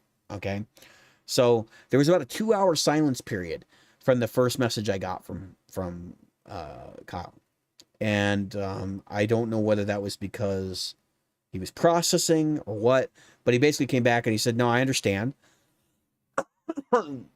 It's all cool. I'm sorry to see you go, and like, you know, we really could use you for the show in December. Are you interested in performing? Like, you could still come out and do it. Like, I understand that you've got all these other things going on, and like, you might have commitments then." Because I was basically telling him, like, there's a very good chance I will be booking gigs in December, and I won't have time to prepare for yours because I'll be preparing for my own. And that's kind of what I'm thinking is going to happen now. But he was like, basically like, I really could use you for this. And he insinuated that like he might have somebody else that could come in and fill him for my spot. And I was like, yeah, that's perfectly acceptable. And I knew this person. I was like, yeah, that makes sense to me. And I said he'd be great. He'd be a great fit if he's got time. And was like, I want to keep you in mind. Like if we have, opening spots at certain shows and stuff, like I might call you. Like, and same goes for you. Like if you have opening spots or you need somebody to come in and fill in because somebody cancels or whatever, feel free to call me. Like I want to leave this on good terms. Like there's no ill will between anybody. And, I'm not trying to dump on anyone. It's just one of these situations. Like I wanted to make sure we got through the last gig. And I actually told him that. I said, I want to make sure that I like made sure we got through the last gig because I know you guys were sort of already a man down and like I wasn't going to walk away before that. And that was it, right? So like we left on good terms because I started by basically just stating, hey, this is why I'm departing. Don't be mad. Like, it's like, but doing it in a professional way. Right. And I want to talk about professionalism for a minute because this is really what this is all about. Right. So why you be professional when you're dealing with this. Now, Kyle and his group, I don't know who all from that group I would run into in the circles I'm in right now, but like you don't burn bridges. And I know this sounds stupid because like a lot of people know this or they've been told this, but they forget about it because they get so passionate about what they're doing. And when they find like a band implodes, they're just like, fuck you all. Like I'm done. And then what happens is like, you have to play with those people again at some point, or you run into those people at some point down the road. And it's like, don't set yourself up for having a shitty situation you have to apologize for and go through all this like nonsense. Leave for the right reasons, leave professionally. Don't throw a bomb into the works when you walk out. So like, that's another thing. If you're an originals band and you're going to split up, I would ask that you be smart about it and realize that maybe you should talk about who the music belongs to. And I know that can get to be a really, really ugly conversation, particularly in bands where your music is actually worth something. People are paying to go see you guys. But to have those conversations before a potential demise would be even better. And I encourage people, because we all know about bands, especially like AAA acts, who when they disintegrate, you got two bands running around with the same name. And Queensryche comes to mind, where they were literally in court suing each other because one guy said, I'm Queensryche, and the rest of the band goes, no, we're Queensryche. And then it just becomes this giant debacle, right? And it becomes the laughing stock of the industry because nobody sat down and decided who owned what. And there are actually, and this is what happened in that case, there are actually like legal precedents for who owns what. And in their case, because somebody owned the publishing rights and it's like that whole thing just got ironed out and worked out that way. So anyway, you have anything you want to add for handling a departure, Jim?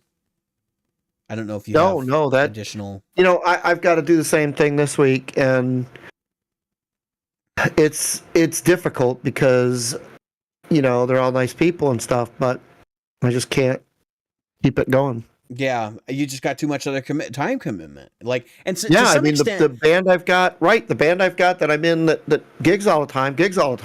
Yeah, well, I was just gonna say, I don't have time for anything else. To some extent, when you have to realize, when you start making going through that realization process of like, I don't have time for this, you have to remember, who else are you screwing? Because you're selling yourself short by like trying to do this thing that you don't have time for, and you're frustrated about it. And you're probably not playing to the best of your ability, but the band itself is getting screwed, right? So like, if you don't want them to be in a shitty situation, then you owe it to them to be like, you know what, look, I can't devote all my time to this because I'm not making enough money in this band and I'm making money in this other band. And like, I really need to go focus on that. And it's not that I'm mad at any of you or anything like that. It's just that I only have a certain amount of hours in the day to excel. And you would be better off finding somebody that like can focus on what you're doing and maybe already has some of your songs in their catalog and like can fill in that spot better than I can. because that's really what this is all about, right? Like it's about people trying to find the right group of people to excel at what they do. Because if you're excelling, then you're getting paid, and or you're performing more, whatever your goals are, right? Because I think we've all determined that our goals are slightly different, right? So if you don't have anything else to add, I mean, I think we can move on to the gig report and kind of take us out. So anyway, it's just final thought, like, and just to like wrap this all up, be professional. Don't be the guy that like shits on everybody. And I know that there is a tendency to be like, these guys are all unprofessional and they've been jerks to me and whatever. And I had some of that because these guys aren't the most professional. They're a family, right? They all treat each other like family, and that's okay. Some bands are like that. But I didn't feel comfortable because I'd known these people for so long and I grew up with them. I didn't feel comfortable just being like, no, I'm not going to play this show. I don't agree with the conditions of this show, and like just consider this my resignation from the band. Right. Even when I gave my first notice, to be honest, it was sort of half joking. Like it was kind of sarcastic. Like, you really probably should re-examine what you just said.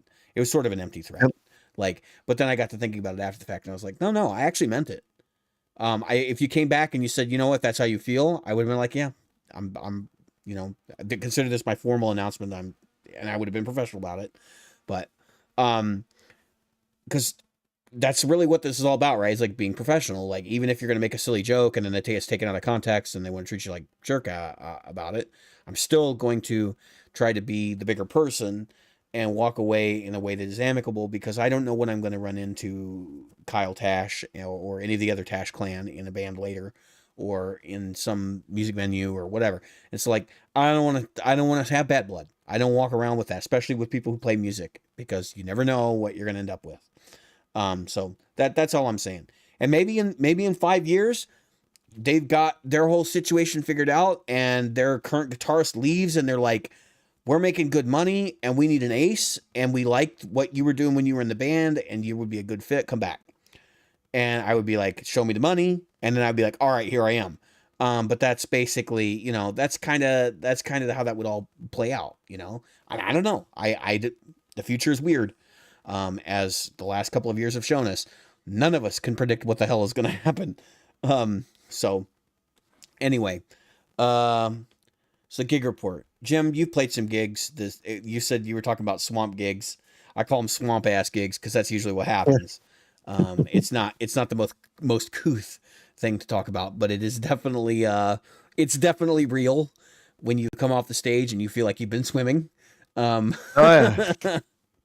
Or while you're on stage, you've been swimming. Yeah. So, yeah, here in Virginia Beach. So I think we didn't record last week, right? So, I've had 2 gigs.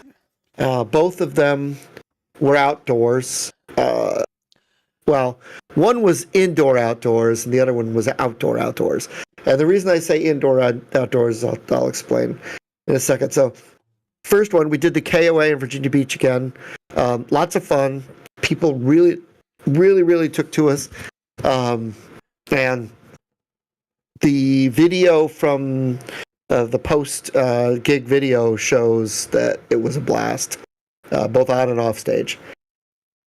Really well done, well put together. But it was hot and muggy, and the sun was in my eyes for 80% of the gig. So I got sunburned going down one side of my face. And I think we mentioned that last time. Same gig, same place, same stage position, and same sun in my freaking face.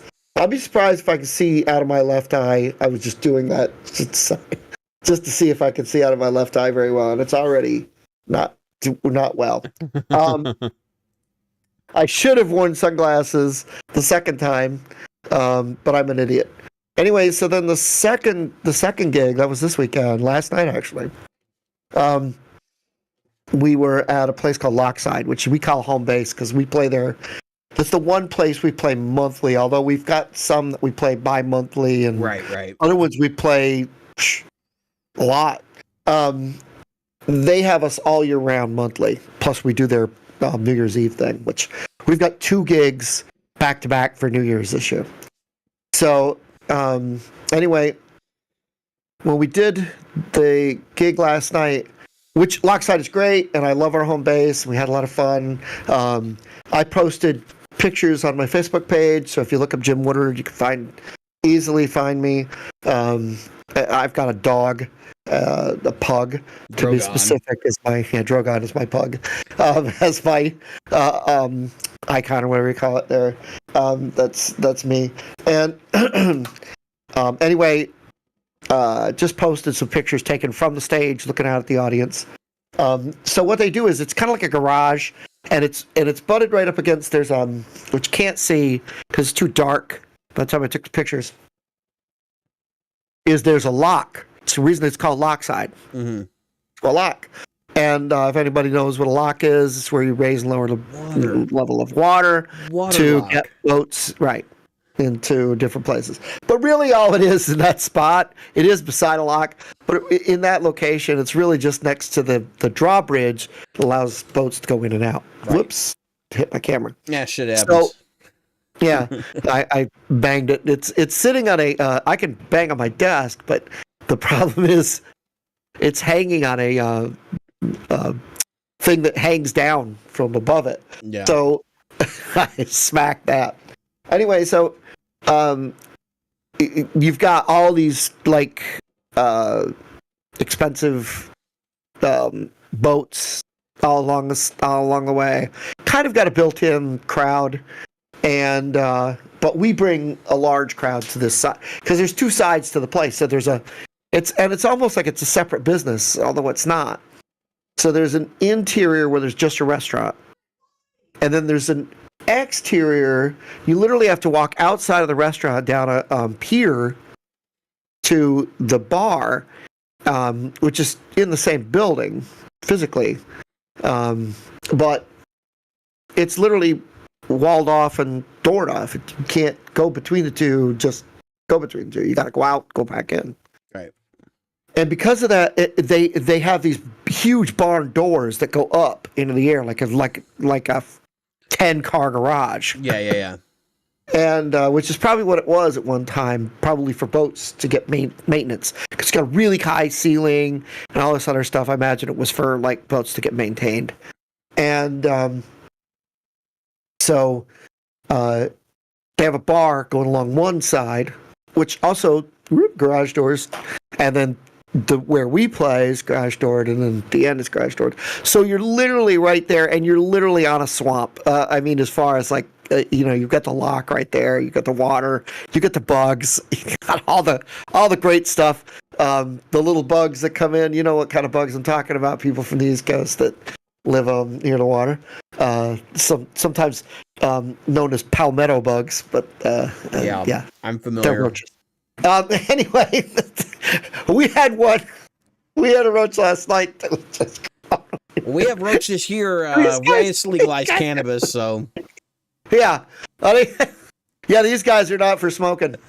And they'll come in from outside because obviously there's nothing stopping them. Yeah, and they're gigantic. I mean, these guys are, they're New York City roaches that come in there. But our singer was singing, and he stepped on one, and I saw one running towards.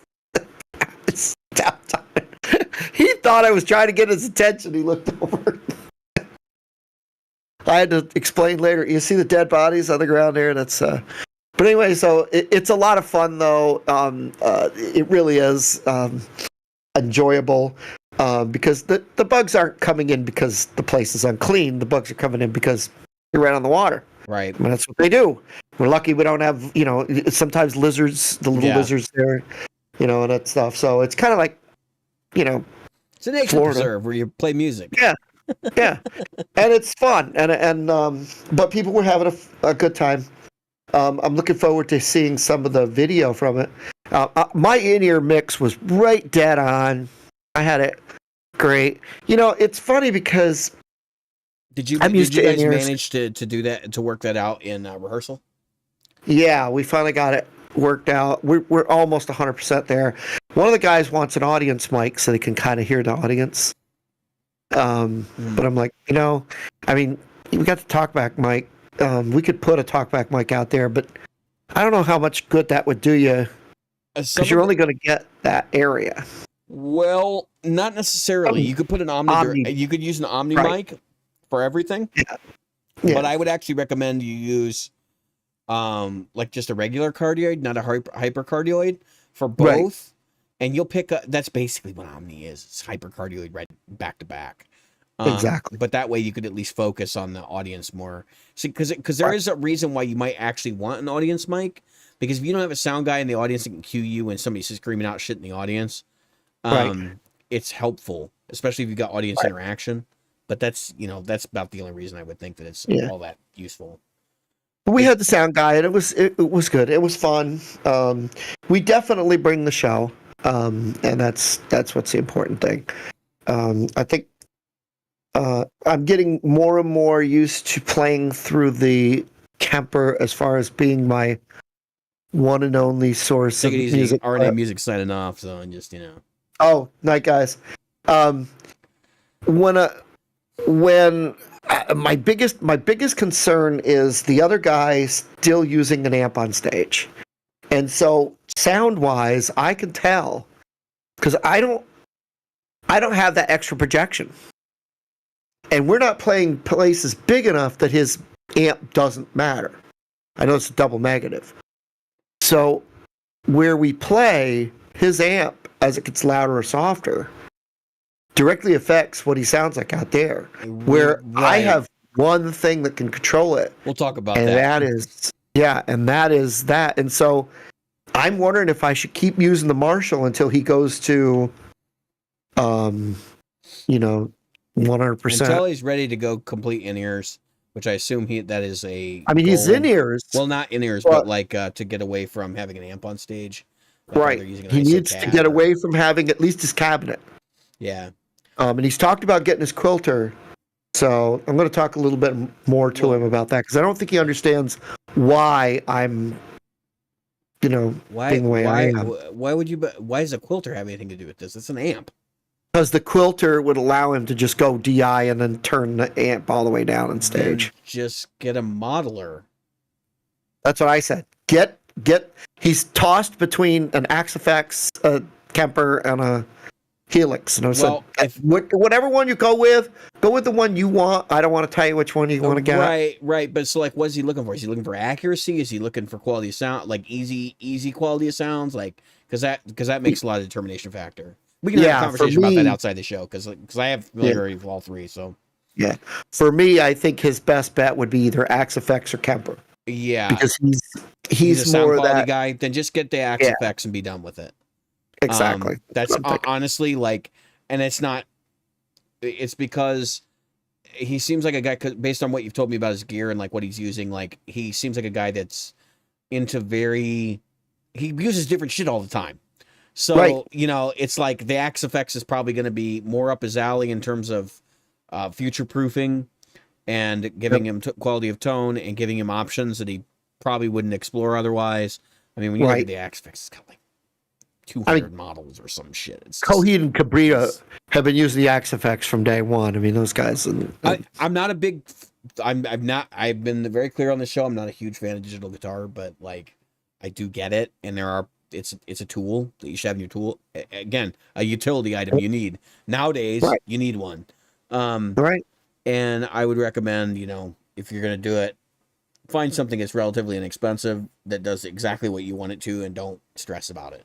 Right. So, yeah. If you like the Kemper, get the Kemper. If you like the Axe-Fx, get the Axe-Fx. If you like the Helix, get the Helix. But you know what? There is one thing that you can say about the Helix, and that is it's available fucking everywhere. And you can actually try it before you buy it. If you're not in the major market, finding a Kemper to try before you buy it is pretty difficult. Which he can do because I have one. Right. But the Axe-Fx, forget it. I mean, you got to know somebody who's got one, and they may not have the current version, and they may not be running the current firmware. So, that's right. It's that thing. So, anyway, you got more gig report stuff, or? That's it. All right. Let me while I'm talking here. So, I played that last gig with Old Stumpy, So I was lucky because I actually tested negative like a day before the show or 2 days before the show, because like I was still testing positive after like 12 days. So it took me a while to kick it, basically. Yep. Trying to grab my window capture here. Okay, cool. So we want to capture that, and we're going to make it smaller so it's not taking up the entire display. Cancel. Okay. Look at that. Now I got a tiny window, and then we're gonna. Sorry, I should have done this before the show. I didn't have the forethought that I would actually do this, but I figured, why not? If we're gonna talk about this, we can play the gig in a little window here, and get a representation of what this sounds like. So, I did commentary for this show. Let me actually unmute this tab. Hang on one second. I'm gonna take my window capture away here for a second, because I have to unfull screen and unmute the site. You'll hear a train. Hang on. There we go. So I'm gonna adjust the volume here. Alright. So this is old something. We didn't have a drummer. Okay. He decided to take vacation before the show. Remember I talked about professionalism and that whole thing? I wanted to hire a drummer. So I'm gonna pause. We're gonna talk about this a little bit. Now, first off, you're gonna notice the footage looks weird. I was actually the sun was behind us. It had basically blacked out the stage. I actually had to do a lot of work in Premiere to make it visible. I was playing my Strat. Let's talk about conditions. It was 94 degrees in the shade. 93, 94 in the shade. The humidity was like 86%. It did not rain. It would have been nicer if it rained. It did not rain. It was overcast, but it still felt like the sun was beating down upon us. And we played it. This was 5 p.m. roughly.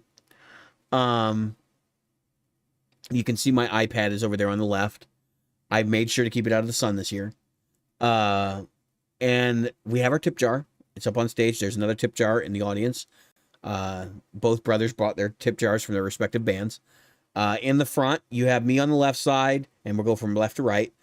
Me, Kyle, John Olson, Olivia Tash, who is the wife of Mike Tash, who is actually in the back behind Kyle. And then next to John Olson is our bass player, who is behind him. The two electric instruments in this band, well, 3 electric instruments in our band are me, Johnny Tash, and Mike Tash on keys. So Johnny Tash on bass. My amp for this gig was set at 50% volume or 50% master. So it was fucking loud on stage. You cannot tell at all because the audience mix didn't hear that.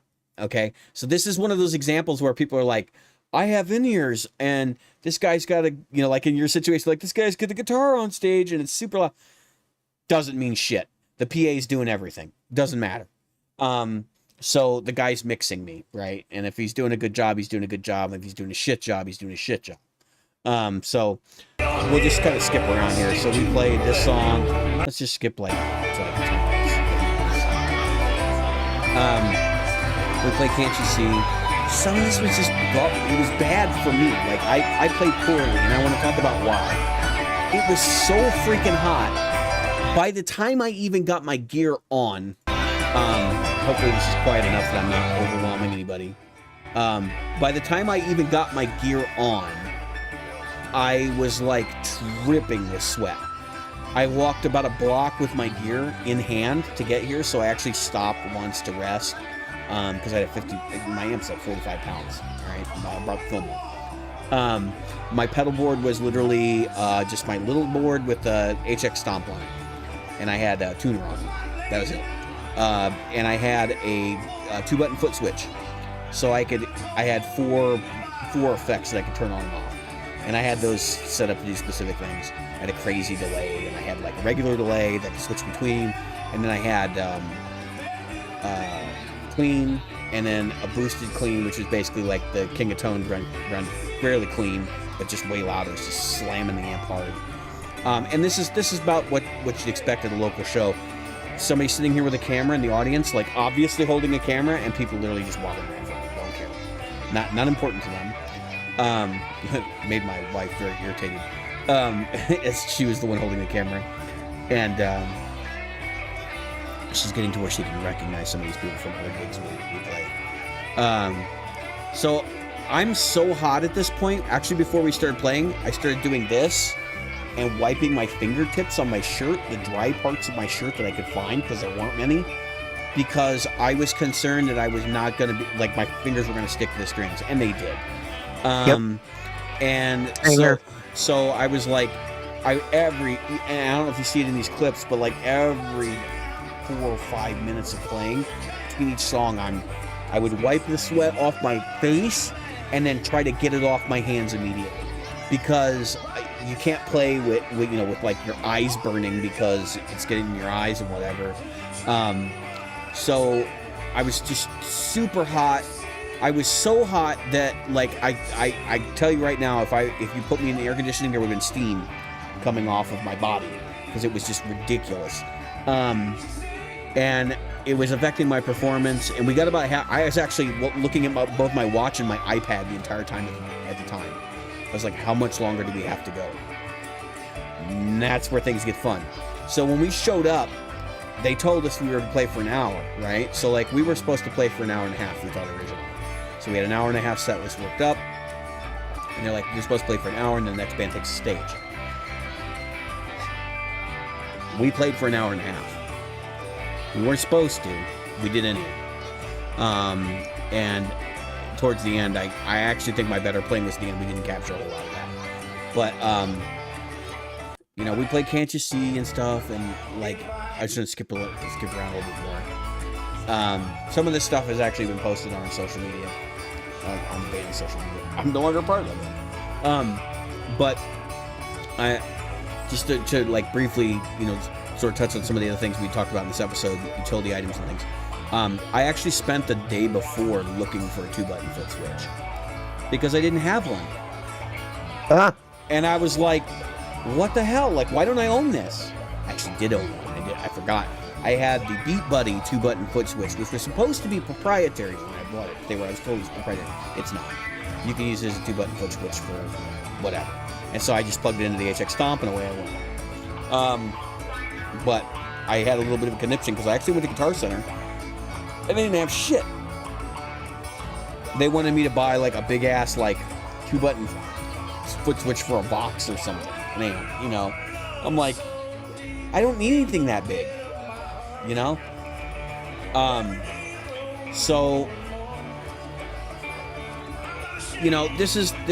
it would have been much better if we had a drummer. I want to comment on this. Like, this is the big commentary piece of this that I can comment on.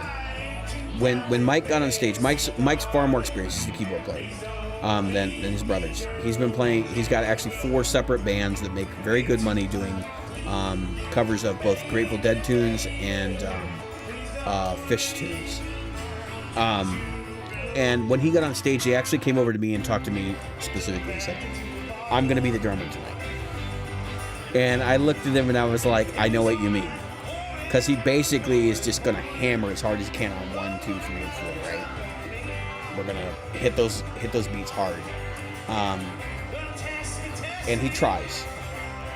But because the monitor mix is not great, because the bass player doesn't have his own monitor because he's standing behind people, he can't lock in. I can't lock in with him.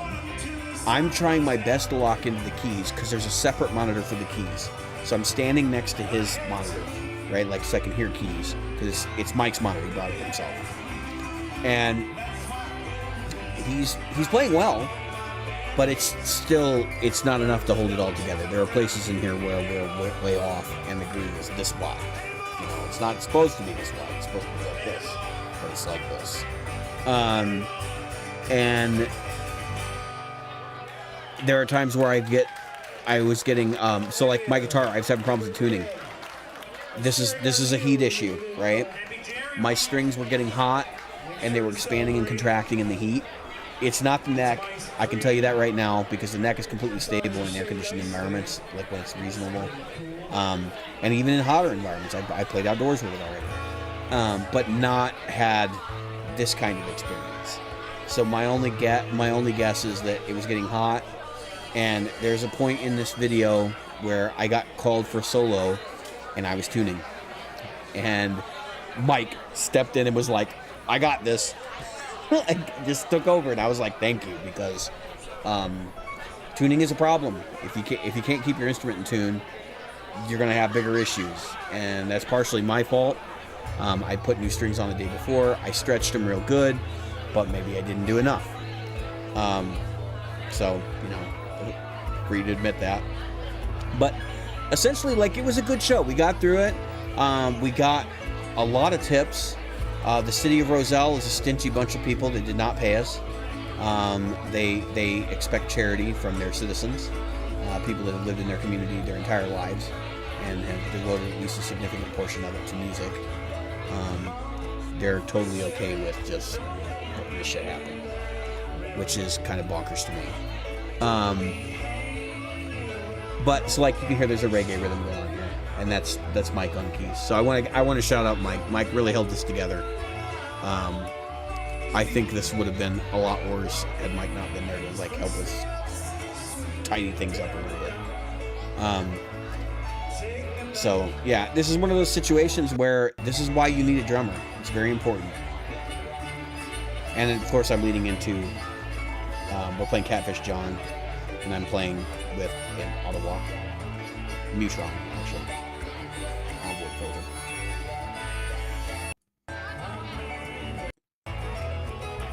Let's see if there's any other highlights here.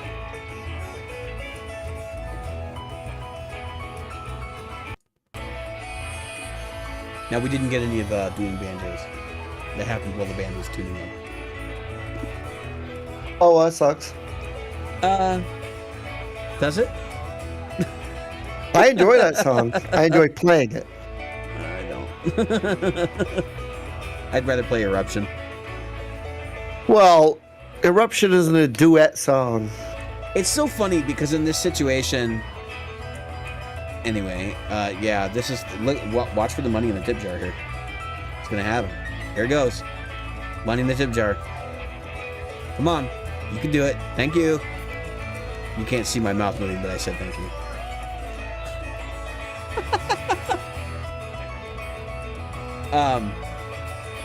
There were a couple of moments here where we actually did get to jamming, and like that's something this band doesn't do a whole lot of, where we were like, okay, now we're gonna jam, and it actually sounded pretty good. And it was mostly Mike and I playing off one another, but it was like because Mike and I played together for years. Like back in high school, he was in a band with me, so we can kind of predict like what we're gonna do. And so like we're playing it. This is a mashup between Folsom Prison and For What It's Worth. And Right. So we're playing this and like it's okay. I mean, we've done better versions of this. When we had a good drummer with us, it was a much better situation. So it's bittersweet. I'll end this now because we're gonna start wrapping this show up. But it's bittersweet, right? So like this is one of those situations where we've had some good times and like done some good shows together, and I'm departing. I'm not particularly thrilled about departing, but I'm not particularly upset about it either. I think it's the right move to make. I think I'm completely comfortable doing this. But it's, hey, it's fun to get out and play with people, people you've had like long-term relationships with. Like I said, I've known these guys since I was like 16. Maybe it's not the best situation to go out and not perform to the best of my ability because whatever reasons, that maybe I'm not into the music, maybe I'm not into, and that's a big part of this band because I'm not really super, I've been very vocal about that on the show. I'm not super excited about the tunes that we play. I've learned to respect a few of them, But for the most part, it's like this is pretty standard stuff, and it's just me going through the motions, and it's just not doing anybody favors for me to continue to go through the motions. Granted, I've been told by people in the audience that I brought a lot of unique character to that band, and that I am, better than going through the motions. It's like, you guys don't know how I really play. It's like, wait until you see me do something I want to do. So, there have been times where, and there actually were times in the ending of this performance where I played very well. But for the most part, it was just combating heat. Well, another one of those utility items we were talking about is a fan. Having a fan on stage. I did not have one. I will be purchasing one for those kind of gigs, because it was just brutal up there. I have a DeWalt wireless fan. I was gonna get one of those fancy wireless fans, because it doesn't even matter if it's cabled or not. But for me, it's like, I don't want to have to worry about finding an extra plug on stage. Like, Plus, I don't want to wonder where that buzz is coming from. I just want to put it wherever I want to put it too. Like, I don't want to have to worry about like where it's gonna sit, all that shit. But yeah, so that was the last gig potentially for me with Old Stumpy. I'm not gonna never say never, but it's kind of, like I said, it's kind of bittersweet. But it's, hey, bigger and better things, right? Every single time. So you can't get emotional about these sorts of situations. Kind of circling back to handling a departure. You just need to sort of like remember and keep your eyes focused on what's next, right? It's always about what's next. And for me, that's finishing the record that we're working on.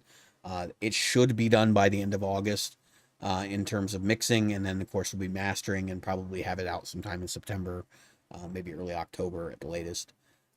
We are already talking about a game plan to continue working after the album is being mastered, which includes rehearsals, selecting a local drummer who can come in and play shows with us for money, and starting to book some gigs and pad out our set with some covers. So that's where we're at now. Yeah, but that's my gig report for this week. There's not a whole lot to report here. I thought it was fun to actually show some footage of Old Stumpy on the show. I don't think we've ever done that before. I know we showed some footage of like some of the jams and stuff I've been to before, but like Old Stumpy was a thing. It happened. It is now over for me, at least at this point in time. And yeah, hopefully we can be showing you some footage of Destiny Unraveled in the next couple of months. I'm doing more live stream content, which that's and not just video games. Like I'm playing music on the live stream, and I'm going to be doing that more. That's one thing I sort of like let go, and I didn't want to, so that I could have time to do this other thing. So if I'm going to burn the candle at both ends, I'm going to be in control of the candle I burn. That's essentially what this is all about. So, yeah, Jim, you got anything you want to add? Thoughts? Nope. Criticism? Conscious bias? Nope. Not unconscious, conscious bias. No, I understand completely. Actually, tips I are was watching. Tips are pretty good at the show. I was kind of surprised. I figured city show. There were, and actually to talk about crowd, there was about 80 people in the tent. And they were turned our way. To just kind of briefly touch on the fact that we played for an hour and a half when we were supposed to play for an hour. The other band was allegedly really pissed off with us. And I had nothing to do with it. So I wasn't going to get into it with them or anything. But I can say that and another note about how hot it was, the band before us, they had a drummer pass out, during the gig, because he not drank enough water, and he actually fell off the stool, and they had to go back and like help him cool down for a minute before they could continue and finish the gig. So that's a whole other, like, not a problem I want to have kind of situation. But as for the other band being upset and frustrated with us because they didn't get to start on time, I can guarantee you that festival went late. I believe they were the closing act for the night, so it was like, guys, it's fine. Like, it's not that big a deal. I do wish that we had been more professional and stuck to the timeline that was given to us. But again, we were told before we got there, an hour and a half got there, and now it's an hour. And then it was like, well, you can go for an hour and 10. And then it was like, after we did an hour and 10, we just kept going to the set list. We're like, we got 2 more songs left. So it was just kind of a weird situation. Hopefully, we don't run into that kind of stuff again. And this is part of the reason why you don't want to be in an outfit that breaks rules like that, because you might end up on the bill with that other band later. And you don't know what's going to happen, because we all heard stories about things like bands being sabotaged by other bands as a result of bad blood. Particularly, Van Halen talked about their first tour. They were regularly dealing with PA equipment that had been unplugged and locked, so they couldn't get to it. Because I forget who they were touring with, but essentially, like, they were not happy that Van Halen was a better band than them. And it was like, we don't want them to look better than us, so we need to make sure that we sabotage this situation. But wow. I fortunately don't know of any situations that I've seen on a local stage like that. But again, they were frustrated. Had a very good drummer too. Like, as we were tearing down, I was listening to them and I was like, yeah, he's getting it. They were playing, they were doing the sound check and he was playing Rosanna. And I was like, damn, dude, like, he's getting it. I was like, okay, some Toto over there. All right. Well, this has been a fantastic episode, Jim. I had a good time talking to you tonight. Yeah. It's good to catch up finally. You can follow. We I mean, we've been like 3 weeks out, I just want to let everybody know you can follow us on social media. We're on Facebook, we're on Twitter, we're on all that stuff. Dim and I aren't super active on Facebook anymore. There is a Facebook group you can join. There are people there. They like to interact and stuff, but I want to promote the Discord tonight specifically. You can see it in the comments for the live stream down below. If you're not a member of the Discord, you should become a member of our Discord. There is actual conversation that happens there. We'd like there to be more conversation that happens there. Discord is a self-managed social media platform. It was designed for gamers, but it's being used by everybody. Rhett Shull, for example, has a Discord. And I would encourage you to join our Discord and participate in the show. Right. Come back for our next live stream. We will probably post about it in Discord, Facebook, and Twitter. And we encourage you guys to come watch and interact. And I'm finally on Twitter, for love of God. Which is not much better than any of the other social media platforms, is it? No. Yeah. But at least I can see if you tweet to me. Yeah. I'll look. Yeah. Instagram. I finally did the Instagram Twitter thing. Yeah, social media is, it's the double-edged sword. I had an account we need. Like, didn't look at it. It's the devil we need, unfortunately. So, thanks everybody for tuning in. Thanks to everybody, specifically RNA Music, Stephen Conradi, and I think there was another account. I want to mention them specifically that came out and hung out and talked in the chat with us. Kirana TV, who is posting from Indonesia. We want to thank everybody for hanging out, and have a good night. Night. Oh, and we've been Practical Guitarists. Yes, we have.